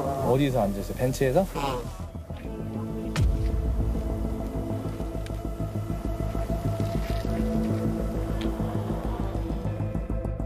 뭐 어디야 지금? 10년간 일하시면서 위험했던 적도 좀 많을 것 같은데. 요즘 술 많이 안 먹지? 이 사람들은 사회적인 어떤 불만이 또 많은 사람들이거든요. 그리고서 이제 술을 취하면 사실 사람들이 또 격해져요. 예, 그래서 뭐 면담할 때 맥주병을 들고 온다 그러던가, 예, 위협을 하기 위해서. 저는 이제 여기 이마 박치기를 한번 당한 적이 있거든요. 박치기를? 예, 얘기하다가 자기가 열받아서 이렇게 박치기를 한 거예요. 방검복이나 이런 것들은 진짜 꼭 착용을 하셔야겠네요. 실무관님이 특히 그 의심하는 대상자가 좀 따로 있다 그래요. 평상시 되게 까칠했던 사람이 갑자기 친절하게 대할 때.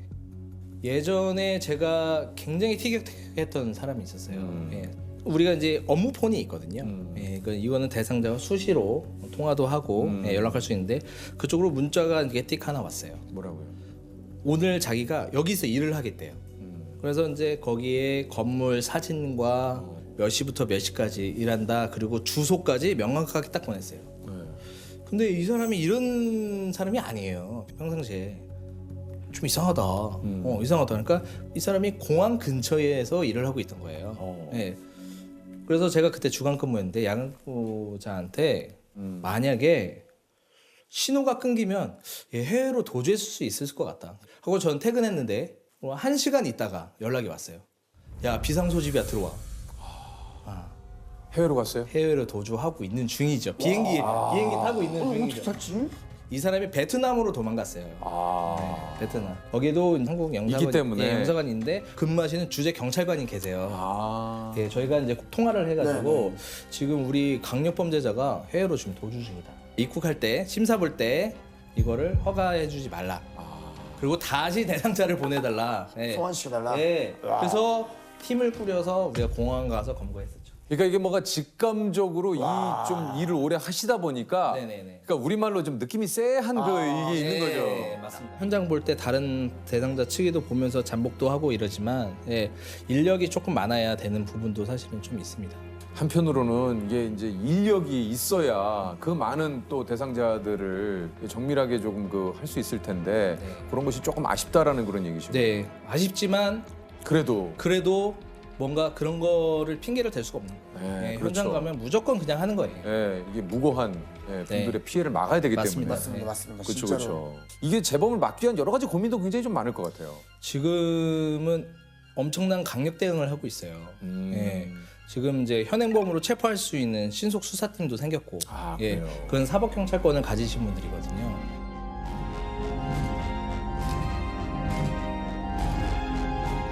그리고 전자발찌는 CCTV 이제 통합센터랑 연결이 되어 있어요. 그래서 저쪽에 뭔가 수상한 곳이 있으면 CCTV로 연결을 해서 그쪽에 뭘 하고 있는지 파악을 또 할 수가 있습니다. 저희는 어떤 프로파일러처럼 범죄 현장을 보는 건 아니에요. 근데 우리가 알지 못한 그 사람들의 생각들이 그것도 저희도 역으로 생각을 해봐요. 야, 저 사람이라면 어떻게 범죄를 또 저지를까? 여기는 또 왜 갔을까? 이 사람의 이동 경로 분석을 저희가 항상 해요. 예. 이 사람이 어디를 갔는지, 여긴 또 왜 갔는지, 예. 그거를 주력적으로 파악을 하고요. 저는 이제 또 인물관계도 같은 것도 만들어요. 누구랑 헤어졌는지, 또 새로운 인물 어디서 만났는지, 사실 인물관계도를 만들면서 이 사람들의 경로라든지 또 범죄의 어떤 유인성이라든지 굉장히 파악하는 경우가 많습니다. 이게 이제 전자발찌를 훼손하고 이게 범죄를 저지르면은 여기 좀 가중처벌이 되겠죠. 이제 사실은 훼손과 훼손한 다음에 범죄를 저지르는 거는 별건이에요. 왜냐하면 훼손은 말고 전자장치 부착법이거든요. 예, 그래서 전자발찌를 훼손을 하게 되면 뭐 징역 7년 이하, 그리고 2천만 원 벌금 뭐 이렇게 받고요. 또 이걸 또 수사를 또 받습니다. 이 일을 좀 오래 하시면서 나름의 노하우들이 좀 있으실 것 같아요. 네네. 저희는 항상 눈빛이 중요하죠. 네, 눈빛은. 사실 남다르긴 해요. 네. 그런가요? 네. 제가 평상시에는 다른 사람한테는 선하게, 근데 이 사람들한테는 좀 강렬하게, 좀 이런 건데 우리가 이제 기선제압을 굉장히 많이 해요. 이건 언제 하냐면 아까 전에 말씀드린 교도소에 출소 전. 출소하는 사람인데 안녕하세요, 오셨습니까? 이렇게 하시는 사람도 있지만 그냥 좀 거만하게 뭐 이렇게 하고 있다가 그냥 발을 쭉 내밀어요. 그 약간 채워 이런 느낌으로. 네. 그러면은 채우면서도 뭔가 기분도 안 좋고 너 나가라, 너 나가봐라, 너 나 다음에 죽는다 이런 마음으로. 그러니까 서로의 좀 기싸움이 조금. 네, 기싸움도 있고요. 통화로 술 먹고선 뭔가 욕을 하면서 힘들겠다 진짜. 제가 이제 소심한 복수가 있었어요. 어떤? 네, 욕을 하게 되면 그러면 저는 욕을 못 하잖아요. 욕을 하면 안 되죠, 사실은. 근데 이제 어떤 사람이 저한테 야, 이 너 똑바로 안 해 이렇게 하더라고요. 그래가지고 제가 열받아가지고 선생님 지금 야, 이 너 새끼라고 하셨어요? 새끼? 새끼? 뭐 이렇게 하다가요. 선생님 그러면 안 되시죠. 네, 이렇게. 그 사람의 말을. 아니 그 마약 범죄 수사대에서는 어떤 일을 하시는지 좀 구체적으로 좀 얘기를 해주시죠. 마약류 관리법에 위반되는 사범들을 검거하는 겁니다. 마약. 그렇군요. 그래서 이제 판매 사범을 비롯해서 밀수 사범, 또 투약 사범, 또 유통 사범들 검거하고요. 우리가 보통 말하는 마약, 아편 그런 거. 그 다음에 향정기성 의약품이라고 해서 필로폰, 대표적으로 대마. 예, 그런 사범들을 검거하고 처벌하고 하는 부서입니다. 이게 저 태국 같은 경우에는 대마가 합법이 그렇죠. 됐다고 하더라고요. 작년 6월인가 7월에 합법됐죠. 이게 여행 가셨다가 모르고 또 그걸 섭취를 하셔도 사실은 그거를 국내에 와서는 이게 마약 양성 반응이나 나오고 하면 이게 법에 따라서 처벌을 받는 거죠? 그렇죠. 뭐 제가 태국에 가서 음식을 먹었는데 그러니까요. 대마가 있어서 몰랐다. 안 됩니다. 그래서 아마 태국에서도 음식을 제공할 때 그런 분들 고지를 하는 것 같더라고요. 대마가 들어있는데 괜찮겠느냐. 네네. 그 진짜 굉장히 놀라웠어요. 그러니까 그냥 이렇게 비타민 음료처럼 해가지고 물론 대마잎이 그려 있긴 합니다만 그런 음료도 그냥 이렇게 음료수처럼 마시고. 한번 마셔보셔도. 아니 안 마셨어요. 아니 큰일 날 소리 하세요. 아니 얘기하신 정감님이 이렇게 딱 유도신문 아니 지금 큰일 날 얘기를 하세요 지금. 아니 실제로 그렇게 보신 것처럼 얘기하시죠. 아니 왜냐면 뉴스에 그게 나오더라고요. 저희는 지금이라도 피를 뽑아도 됩니다. 지금이라도 자신 있습니다. 키트 갖고 왔는데 소변도. 바로 자신 있습니다. 그래요? 네네. 조셉 많이 흔들리는데. 아니. 눈동자가 흔들리죠. 아니. 설마 제가. 근데 확실히 경관님이 뭔가 얘기하시면 그러니까. 묵직하시네. 강남 학원가 마약 음료 사건. 서울 대치동 학원가에서 학생들에게 마약 음료를 직접 나눠준 일당 4명이 모두 경찰에 붙잡혔습니다. 이들은 학생이 음료수를 마시면 부모님에게 추가로 더 설명해주겠다면서 학부모 연락처를 받았고 이후 부모에게 전화와 문자 등으로 자녀가 마약을 마셔 경찰에 신고하겠다고 협박하며 금품을 요구했습니다. 요거 이제 주범을 경감님 팀이 검거를 하셨다고 그래요. 네, 이게 참 저도 마약 사건을 오래 수사를 해봤지만 요거 진짜 너무 충격적이었어요. 우리 실제 이 사건은 이제 보이스피싱 조직이 보통 사람을 속여가지고 돈을 편취를 하잖아요. 네, 갈취하고 하잖아요. 근데 이번에는 이제 마약류를 학생들한테 먹여가지고 그거를 빌미로 협박을 해서 그 부모로부터 돈을 갈취하려고 했던 사안인데. 네, 그래서 이제 우유를 구입을 해서 중국에서 온 통에다가 필로폰을 섞었어요. 섞어서 또 한쪽 팀에서는 아르바이트생들을 이제 이게 머리에 좋은 약이 음료다. 먹으면 공부하는 데 효과가 있다. 이렇게 전단지를 나눠주는 아르바이트를 모집을 하고 실제 아르바이트 하는 사람들은 받아가지고 실제 학생들한테 가서 이거 먹으면 좋다. 집중력 향상에 좋다. 그러면서 그 설문지에다가 부모님 연락처를 받은 거예요. 어머나. 학생들은 진짜 그런 줄 알고 그걸 진짜로 먹은 음료를 마신 학생들이 있었고. 아니 그러면 그렇게 되면은 그 학생은 정상 참작이 됩니까? 학생은 잘못이 없죠. 그건 뭐 잘못이 없죠. 그쵸, 그러면 그 아르바이트 한 사람들도 그 부분은 저희들이 수사가 계속 진행 중이고 지금 진행 중입니다. 예, 예. 왜냐하면 본인들이 행위 자체가 그런 행위를 했잖아요. 근데 본인이 몰랐다고 하는데 그게 진짜 예, 예. 진짜인지 그거는 또 확인해봐야 될 부분이고요. 그 무엇보다도 이 피해를 당한 우리 청소년들이 참 그렇죠. 예, 많이 걱정이 좀 됩니다. 네네. 예. 그래서 그 친구 중에는 이제 어떤 증상이 와서 이제 그런 호소한 친구도 있고요. 그렇죠. 근데 처음에 몰랐죠. 자기가 음료수를 마셨는데 그렇죠. 몸에 어떤 증상은 와도 그게 뭐 뭔지를 아무것도 모르고 엄마 컨디션이 안 좋다고 생각할 수도 있는 컨디션이 안 좋아요. 뭐 이렇게 좀 이상해요. 그 정도만 있었는데 나중에 이제 이게 밝혀지고 나서는 이제 충격이었고 그래서 그 친구들은 경찰 차원에서 피해자를 보호하는 그런 시스템이 있거든요. 네. 그래서 치료도 하고 또 상담도 하고 그렇게 연계를 했습니다. 이게 검거 과정이나 여러 가지가 이제 뭐 보도를 통해서도 좀 저희가 봤지만 여기 이제 CCTV나 이런 걸로 이제 그 범인들의 그렇죠. 이제 처음에는 이게 뭐 저희 서울청 마약수사대에서 처음에 한 건 아니고 강남서에 신고가 돼가지고 아르바이트생들을 빠른 시간 안에 특정을 해서 검거를 했어요. 검거해서 수사를 하다 보니까 이게 택배로 원주에서 온 거예요. 그래서 저희들이 이제 원주로 급파를 했어요. 팀을 급파를 해서 실제 그거를 배달한 우체 택배 기사를 만나고 그 택배 기사가 그 물건을 받은 지역에 가서 또 CCTV 뭐 얘기하셨지만 CCTV를 이틀 동안 꽤 추적을 해서 뒤져가지고 이제 실제로 그 행위를 했던 범인을 검거를 했던 사람. 그러니까 국내 그 범인들은 다 잡았고 네네네. 이제 해외 지금 그렇죠. 주범을 아직 주범은 지금 저희 인터폴 적색 수배를 해놓은 상태고 중국 공안하고 협조를 해서 이제 조속히 검거해서 빨리 좀 검거가 됐으면 좋겠어요. 네, 저도 그랬으면 좋겠습니다. 예. 검찰은 영리 목적으로 미성년자에게 마약을 제공했다며 사형까지 구형이 가능한 법조항을 적용했습니다. 아니 이게 이제 마약 범죄율이 실제로 좀 예전에 비해서는 정말 좀 많이 심각한 수준이죠. 일단 통계적으로 객관적으로 통계를 봤을 때 뭐 2010년도, 뭐 2008년도에 뭐 한 12,000명 정도 됐다 하면 2022년도에 뭐 18,000명 뭐 이렇게 늘어나니까 일단 통계적으로 봐서도 많고요. 인원도 많지만 연령이 낮아지고 있어요. 이게 또 참 문제네요. 저희들이 보통 마약 사범을 빙산의 일각이라고 얘기를 해요. 뭐 원래 은밀하게 거래를 하고 은밀하게 행해지는 범죄인데 수사기관에 추적을 검거를 하잖아요. 그러면 더 많거든요. 그렇겠죠. 사실 피부로 느껴질 만큼 이렇게 마약 범죄가 늘어난 이유가 뭐 여러 가지 이유가 있겠지만 어떤 이유가 좀 있을까요? 예를 들어서 우리 조세호 씨가 한 10년 전에 마약을 여기서 구하고 싶었어요. 예를 들어서 호기심에. 호기심에 예를 들어서 그러면 안 되지만 안 되지만 그럼 어떻게 하시겠어요? 글쎄요, 이거는 뭐 방법을 모르죠. 네, 모르죠. 뭐 일단은 뭐 그게 가능한 나라로 가지 않았을까요? 예를 들면. 예, 그렇죠. 과거에는 마약을 구하고 싶어도 구할 수가 없었어요. 주변에 뭐 좀 깡패 형님이라도 있다든지 뭐 좀 뭐 깡패 형이요? 예. 약간 조금 어둠의 세계에 계시는. 그런 쪽에 관련된 사람이 있지 않으면 그렇죠.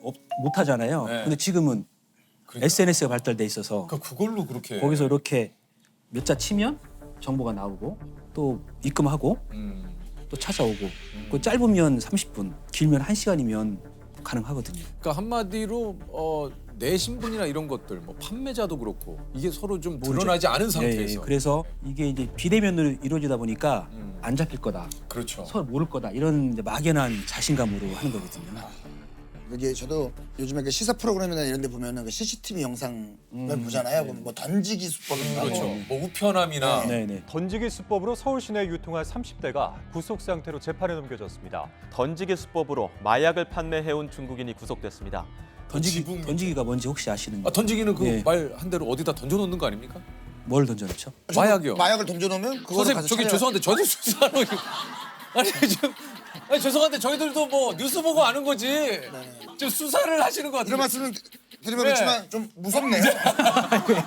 근데 또 경감님은 언제 어디서 어떤 일이 일어날지 모르니까 이거를 아니 그게 아니고 경감님 오늘 나오신 김에 이것을 확실하게 많은 분들에게 알리고 싶은 그렇죠. 던지기라는 거는 던지기가 뭔지 이렇게 던지는 건 아니고 이제 말은 던지기라고 하지만 마약류를 일정한 양, 예를 들어서 뭐 필로폰을 기준했을 때 뭐 1g, 0.5g 입금되는 만큼의 양을 곳곳에 숨겨놔요. 그러니까. 뭐 빌라에 있는 우편함에 놓으면 보이잖아요. 불편하면 위에다가 붙여놓고 그 배전선이 있는 그 함 안에다가 함에다가도 붙여놓고 실외기 네, 맞아요. 실외기 밑에다가 붙여놓고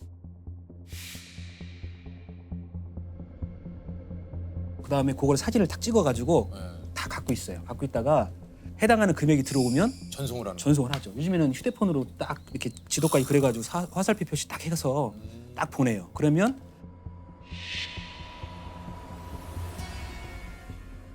파는 사람이나 사는 사람이 서로 모르죠. 그러니까요. 네. 그게 던지기. 그게 던지기죠. 아니 도대체 이런 마약은 어디서 이렇게 들어오는 겁니까? 대부분이 해외에서 밀반이 때는 겁니다. 그러니까 무슨 뭐 택배가 요즘 또 이제 그렇죠. 국제우편이나 이런 요즘에 것들이 EMS 많으니까. 국제우편 맞아요. 또 화물 국제 화물이 많잖아요. 보니까 예전에 뭐 야구 배트 안에다가도 막 넣어가지고 뭐 들어오는 여기 것도 막 뭐 보고. 요즘 밥솥 안에도 뭐 넣고 네네네. 뭐 의자 이 밑에 여기를 뜯어서 또 안에다 넣고 그렇죠.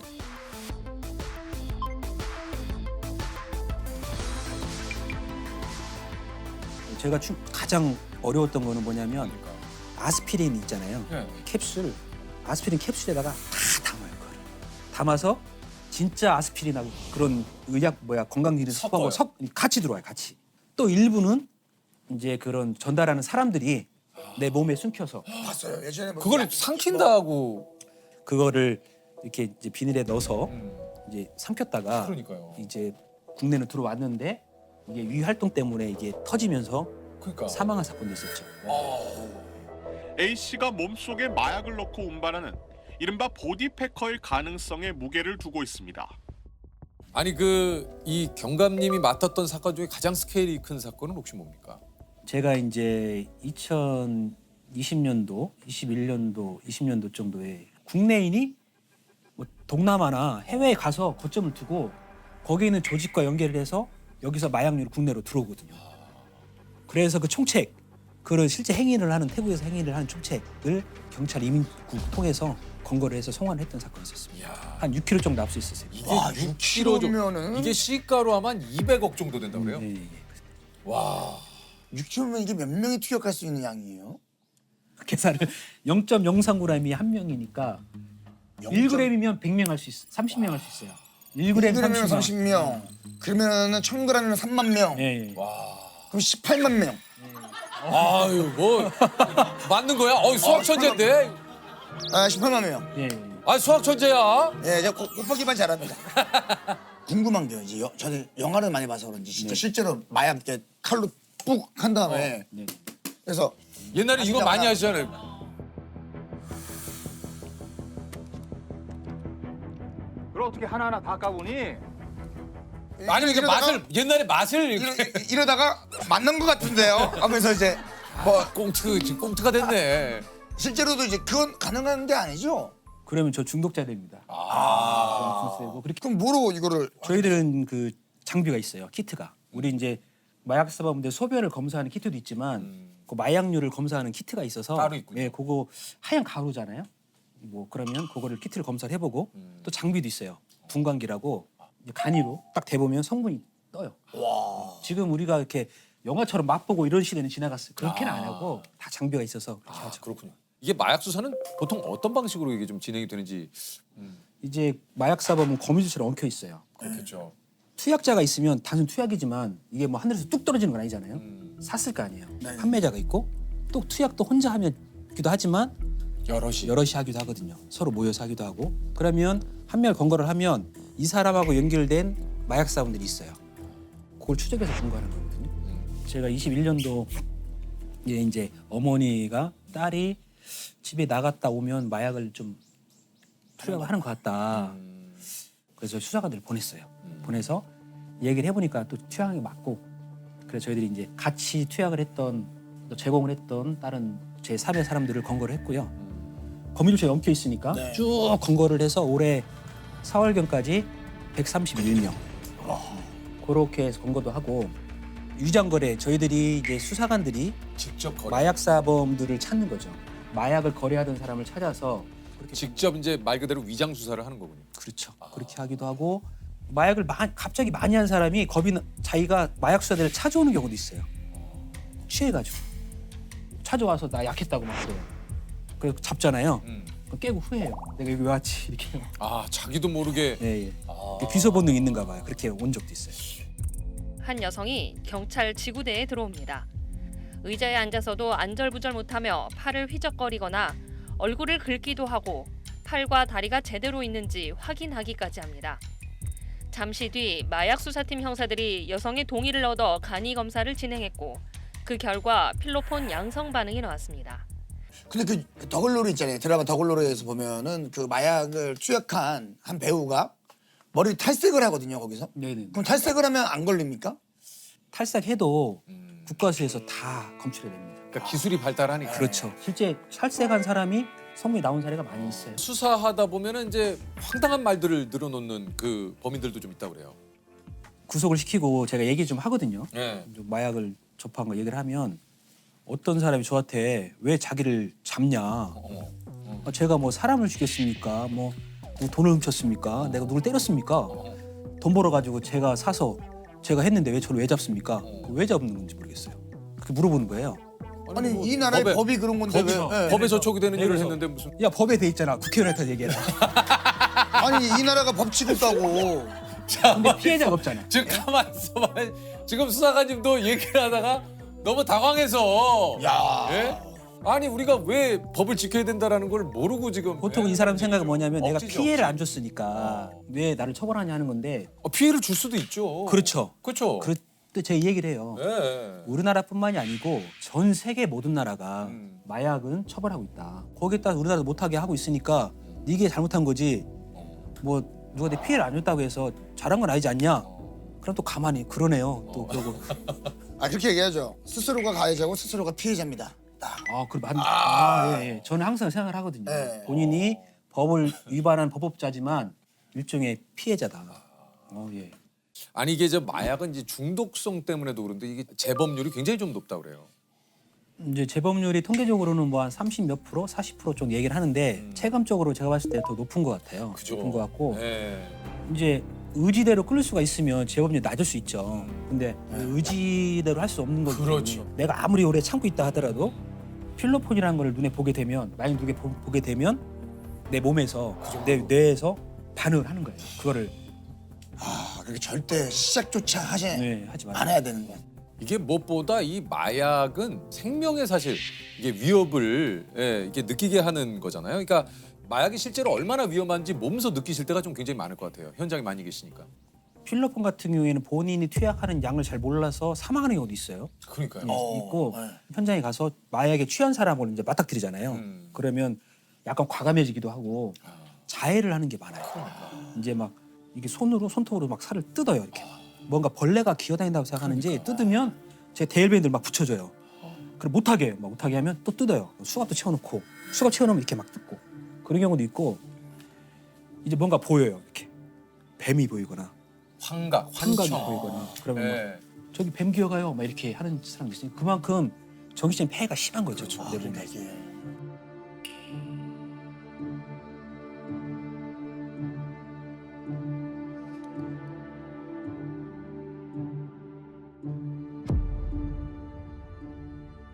지금도 어딘가에서 혹시 이렇게 마약을 좀 판매하거나 내지는 이제 마약을 투약하고 있는 마약 사범들에게 한마디 우리 수사관님 좀 해주시죠. 내가 설마 잡히겠어? 모르겠지 하지만 어느 순간에 경찰관이 찾아가거나 집으로 출석 요구서가 날라올 수 있다. 그리고 마약 사범은 투약자나 판매자나 서로 엉켜있기 때문에 반드시 검거됩니다. 반드시. 안 잡히는 경우는 없어요. 제가 자신있게 말씀드린 거는 시간의 차이일 뿐이지 반드시 검거된다. 그러니까 호기심이나 어떤 기회에 돼 있다 하더라도 마약류를 절대 접하지 마라. 좀 꼭 말씀드리고 싶습니다. 지금이라도 혹시나 접했던 분이라면 얼른 경찰서에 가서 신고해라. 자수하시면 감경이 됩니다. 네네. 치안 강국으로 불리던 대한민국 안전에 이게 조금 좀 빨간 불이 들어왔습니다. 도심 한가운데서 이렇게 무차별 흉기 난동 사건이 잇따라 또 좀 일어나고 대낮에 서울 신림동에 있는 건물 주차장에서 흉기 난동 사건이 발생했습니다. 현장 경찰은 흉기 난동으로 한 명이 숨지고 3명이 다쳐 병원으로 옮겨졌다고 설명했습니다. 뭐 온 국민이 지금 불안에 좀 떨고 있습니다. 예. 예, 맞습니다. 저기 신림동 범인은 자기의 경제적인 불만, 신체적 키가 작다는 불만에 의해서 다른 사람들에게 나만 불행할 게 아니라 다른 사람도 불행을 주고 싶다. 이게 말이 됩니까? 이게 상식적으로 이해가 안 되는 부분들이죠. 아니 말이 안 아니 본인의 그 불만을 그 타인을 그렇게 해하는 게 이게 말이 됩니까 이게? 아 진짜 너무 화가 납니다. 그 신림동 흉기 난동 사건 이후에 13일 만에 또 서현역에서도 예 이게 좀 발생을 해서 큰 충격을 줬는데 묻지마 흉기난동 사건이 또 벌어져 다수의 피해자가 발생했습니다. 경기도 분당 서현역의 백화점에서 한 20대 남성이 시민들에게 흉기를 휘둘렀습니다. 이게 그 서현역 사건을 모방범죄로 볼 수가 있습니까? 어떻습니까? 일단 그 서현역 사건과 신림동 사건은 약간의 차이가 있긴 합니다. 이제 신림동 그 사건 같은 경우에는 사이코패스잖아요. 반사회성 인격장애. 예, 그 사이코패스고 그다음에 서현역 관련된 그 범인은 그런 조현성 인격장애를 앓고 있는 그런 성격으로 나눠져 각각 다른 성격의 소유자들이고요.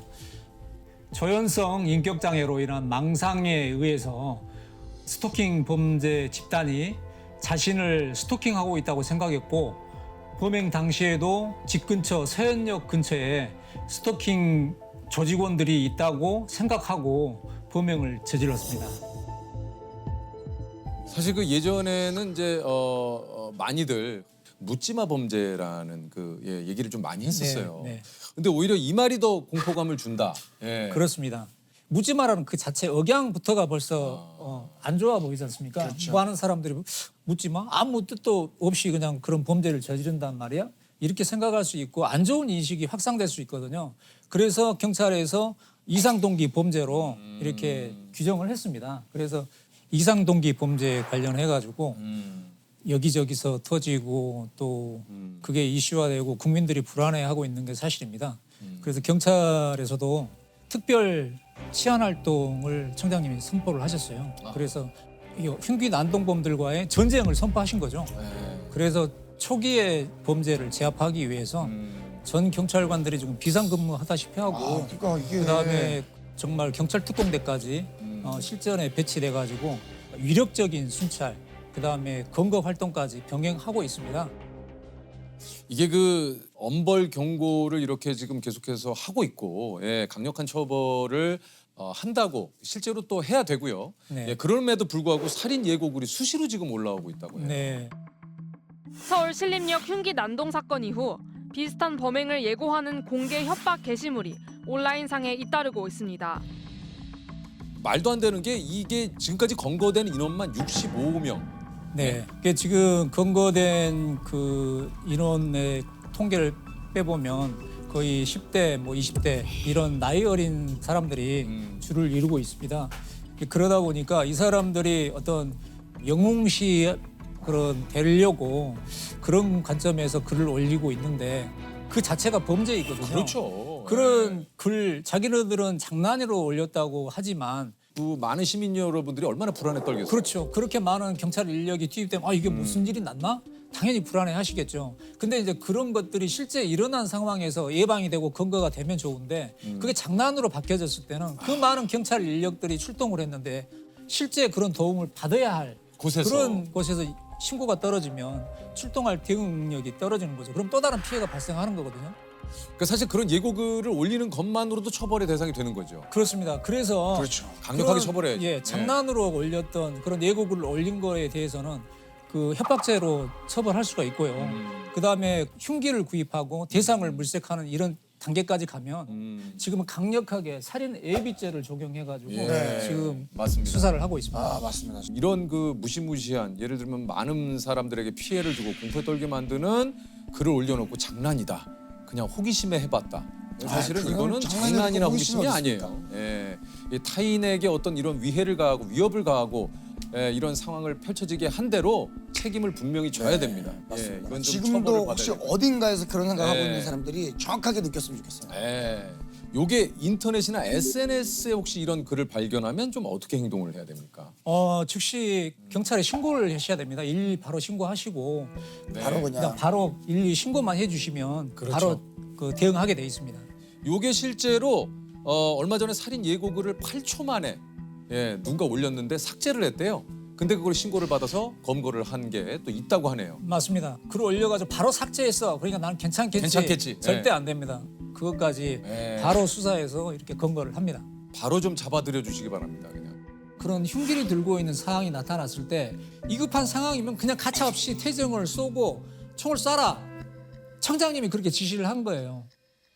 모든 국민이 지금 불안해하고 있는데 이런 것들을 묵과하게 되면 계속 일어나게 되거든요. 그래서 엄벌을 처하기 위해서 흉기를 구입하고 대상을 물색하고 이 정도까지 가면은 살인 예비죄 적용해가지고 10년 이하의 징역에 처할 수 있는 강력한 지금 단속을 하고 있습니다. 이게 또 덩달아서 요즘 그 호신용품 판매도 이게 또 급증을 하고 있다고 그래요. 그런 상황이 발생한다 그러면 일단 현장에서 빨리 벗어나 도망하는 게 제일 빠른 우선일 것 같고요.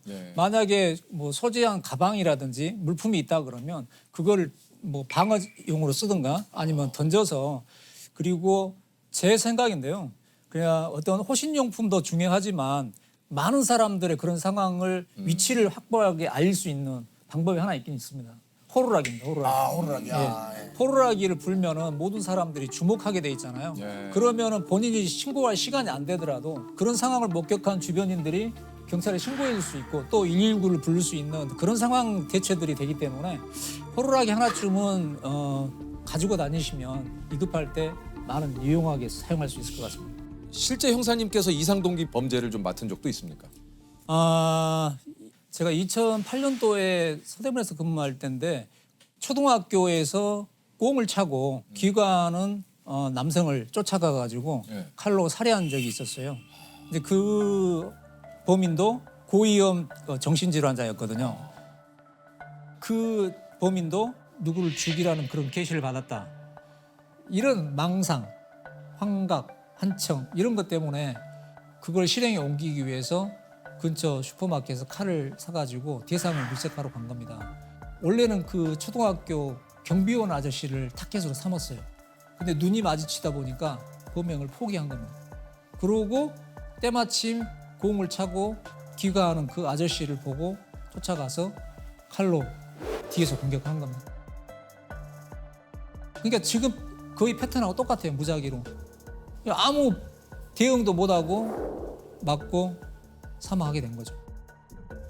이게 좀 그 일각에서는 가명을 노리고 일부러 그런 척을 한다 이런 그 범죄자들도 좀 있다고 그래요. 예, 그런 이제 그 심신미약 상태에서 저지르고 그 범행한 거를 인식하지 못했을 때 그거를 형을 감하거나 면제해주거나 감형해주는 그런 게 있거든요. 그런 점을 노리고 그렇게 변명하는 경우도 있다고 합니다. 정신질환을 앓고 있다고 해서 모두 다 면제를 받거나 감경을 받는 건 아닙니다. 예전에 무기징역을 선고받은 예도 있고요. 강력하게 처벌되고 있기 때문에 그걸 빌미로 이런 흉기난동을 부리는 거는 용서가 없습니다. 여러 가지 사건들이 있었지만 이게 기억에 남는 범인이 좀 있으시다고 그래요. 그 충청도에서 노인들만 상대로 차량으로 고의 충격해가지고 살해를 한 연쇄살인범을 구속시킨 적이 있습니다. 왜 의료진들만 그렇게? 그러니까 그 보험금을 노린 거였거든요. 보험금을 어떻게? 자동차 운전하는 사람을 위한 자동차 운전자 보험이라는 게 있었습니다. 사망을 하거나 중상을 입거나 그러면 보험 개수에 따라서 최고 5천만 원까지 그 보상을 해주는 그런 제도였어요. 운전자에게도? 예. 사고를 낸 운전자에게? 그러니까 사고 수습 비용, 예를 들어서 사망 사고가 일어났잖아요. 네. 그러면 형사 합의를 해야 되잖아요. 그렇죠. 그럼 형사 합의금을 보조해주고 만약에 구속이 되면 변호사가 붙겠죠. 그럼 변호사 비용도 주고 벌금이 나오면 그런 것도 해주는 그런 건데 그걸 노린 거죠. 여러 개의 중복 가입을 하는 거죠. 5천만 원짜리 4개를 가입하면 2억이죠. 2억이죠. 그러면 4개를 가입하는 거예요. 그래놓고 그 대상을 노인들만 골라가지고 충격을 합니다. 그 이유가? 그 형사 합의금을 책정할 때 법으로 가더라도 사람이 일할 수 있는 그 연령대를 액수가 달라지거든요. 근데 이분들은 일할 수 있는 나이대를 넘은 60대 이상의 고령의 전부 다 노인분들이었어요. 그런 분들은 사실상 그런 보험 수가가 잘 안 잡히거든요. 그러니까 이게 합의금을 작게 주기 위해서. 그래서 이 고령의 어르신들을 노린 거예요. 예. 아 이거 너무 괘씸하네. 진짜. 그러니까 이제 그 분들과 사고를 내고 이제 본인의 운전 미숙으로 인한 사고다. 그래서 그러니까 이 내가 든 나에게 오는 이 보험금을 타기 위해서 일부러 어르신들을 충격을 해가지고. 그렇습니다. 정말 어떻게 그런 아니 이게 당시 상황만 놓고 보면 이게 단순 그 교통사고다. 예, 다 그렇게 처리가 됐습니다. 왜 그렇게 단순 교통사망 사고로 처리가 됐냐 하면 얘가 사고를 그렇게 내놓고 112에 신고를 합니다. 아 여기 제가 딴 데 쳐다보다가요 사람을 쳤는데 죽은 것 같아요. 그러니까 이쪽으로 빨리 오세요. 그리고 또 119에 전화를 합니다. 아 이거 사람이 죽은 것 같아요. 빨리 나와서 좀 확인 좀 해주세요. 그런 식으로 자기의 할 수 있는 것들을 구호조치까지 다 하죠. 그러고 조사하는 그 수사관에게 맞습니다. 제가 그 할머니를 이렇게 운행하다가 미처 발견하지 못하고 충격해서 사망한 거 맞습니다. 혹시 몰라서 119까지 신고해서 구호조치도 했습니다. 그럼 어떻게 했습니까? 그와 같이 단순 교통사망사고로 처리돼가지고 이미 확정 판결도 받았어요. 그런 상황이었는데 그 보험조사관이 보니까 수상하거든요. 그래서 이제 저에게 이제 사건 의뢰를 한 건데 사건 내용을 받아보니까 굉장히 그런 부분들이 의심이 되는 거예요. 이 사람은 경제적인 능력이 별로 안 돼요. 근데 그 보험금이 수십만 원인데 실상 10만 원도 내기가 버거울 정도의 그런 사람이었어요. 이제 그런 것들이 의심적인 거죠. 그래서 단순히 사망사고로 처리했던 사건 기록, 변사 기록들을 다 사본에다가 분석을 한 거죠. 그런 정황 증거들 하나하나를 모아가지고 대법원까지 가서 징역 15년을. 사실 그거보다 더 받아야 되는데 지금 그렇습니다. 생각 근데 같아서는. 왜 그러냐면 그 3건의 사건 중에 2건은 이미 판결이 끝났기 때문에 일사부재료 원칙에 의해서 처벌할 수가 없어요. 이미 처리가 된 사건이기 때문에. 근데 그 중에 한 건이 다행히 그 중상을 입어서 살아 계셨거든요. 그래서 그걸 살인 미수로 적용을 하고 각각의 사건에 이제 보험금을 편취하려고 했기 때문에 사기죄까지 더한 거죠. 그렇게 해서 그 살인 사건에 준한 15년을. 아니 근데 이제 이런 또 형사님들의 노력으로 인해서 이게 이제 더 이상 보험 사기를 저지를 수 없도록 약관이 바뀌었다 그래요. 근데 이 사건을 하면서 그 이후에 그런 중복 보상해주는 제도가 그 약관이 바뀌었습니다. 그래서 아무리 여러 군데 하더라도 한 보험사에서만 지급할 보험금을 그 중복돼 있는 보험사에서 나눠서 보상을 해주게 돼 있습니다. 금액이 이제 정해진 걸로 바뀌었군요. 그렇습니다. 5천만 원짜리 4개를 들어도 그 5천만 원을 4보험사에서 나눠서 각출해서 이제 이게 또 그 보험 약관 말고도 형사님이 바꾸신 게 있다고 그래요. 그 술 취한 사람들을 상대로 하는 소매치기 범죄인데 아리랑치기라고 맞아요, 불렀었습니다. 맞아요. 뒤에서 이렇게 그냥 부추기는 그러니까 척하면서 동료인 척하면서 반바지 차림의 한 남성이 길에 쓰러진 남성을 부축해 나오더니 술에 취한 사람을 도와주는 척하며 금품을 훔치는 이른바 부축백입니다. 심지어 피해자 명의로 대출을 받아 이체한 경우까지 있었습니다. 걔들 한 16명을 근거해가지고 구속한 적이 있거든요.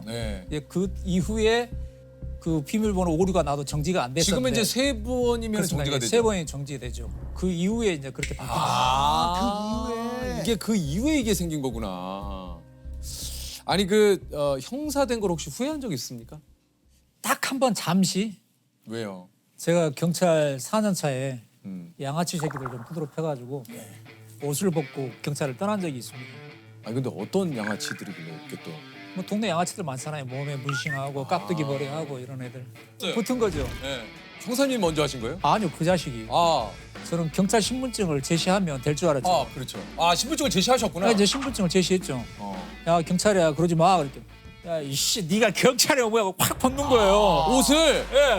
그러더니 테이블을 그냥 때려 엎는 거예요. 테이블을 그냥 때려 엎는 거예요. 그러면서 주먹이 씩 나가와요 그냥. 그러면서 주먹이 씩 나가와요 그냥. 그래서요? 어떻게 하시겠어요? 일단 여기까지 날랐으면 일단은 맞아야 될 것 같은데요? 야, 일단 여기까지 왔잖아요. 되게 빠르시네. 와, 진짜. 이거 쑥. 이게 와. 모든 것들이 형사님이 이것도 그냥이 아니고 여기까지 왔어요. 거의 뭐 무술 감독님처럼 예. 나갔어요. 거기서 이제 저 혼자만 있었던 게 아니고 우리 형사들이 4명, 양아치들 5명 거기서 붙어버립니다. 양아치 그 사람들 작살났습니까? 3명을 수갑을 채우고 2명이 도망갔는데 2명 중에 1명이 팔이 부러진 거예요.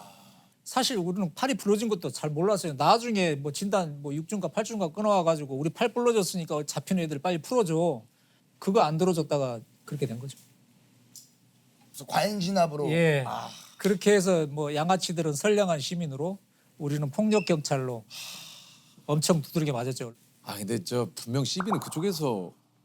그러니까 지금은 그런 절차들을 딱 소명하고 그래도 그 당시에는 그렇게 분위기가 그랬어요. 3개월 동안 경찰조를 떠난 적이 있습니다. 근데 그때 잠깐 내가 여기에 꼭 일을 해야 되나? 그런 생각을 하고 다른 직장을 구해봤는데 양이 안 차더라고요. 그 4년밖에 안 됐지만 벌써 경찰의 수사 형사에 인이백에 있어서 다시 돌아가야겠다. 다시 복직해가지고 현재까지 오게 된 겁니다. 아 그러셨군요. 이제 퇴직을 3년 앞두고 계시다고 해요. 이게 혹시 형사님도 잡지 못한 범인이 있습니까? 제가 경사 때 그 수사본부 살인사건 수사본부가 찾아졌던 사건인데요. 분식집 아주머니가 온몸에 흉기로 난자당한 그런 사건이 있었습니다. 결국 그 사건을 해결을 하지 못하고 그 미제 사건으로 빠져 있거든요. 그게 항상 마음에 좀 걸려요. 가끔 자다가도 벌떡벌떡 일어날 때가 있는데 근데 다행인 게 공소시효가 폐지됨으로 인해서 잡힐 때까지 영구히 수사할 수 있다. 내가 경찰을 떠나는 그 순간까지 저는 추적을 해야 할 의무가 있는 거고 또 하려고 합니다. 그리고 내가 만약에 이 조직을 경찰을 떠나고 옷을 벗었다 하더라도 수사 형사로 활동하는 후배들이 그 사건을 반드시 해결할 거라고 저는 믿습니다. 아직 잡히지 않은 범인들에게 좀 한마디 좀 하시죠. 야, 보고 있냐? 사문 와? 내가 경찰을 떠나더라도 우리 후배들이 반드시 잡는다. 기다리고 있어. 내가 잡으러 갈 수도 있어. 야 진짜. 자문오냐? 자문오냐.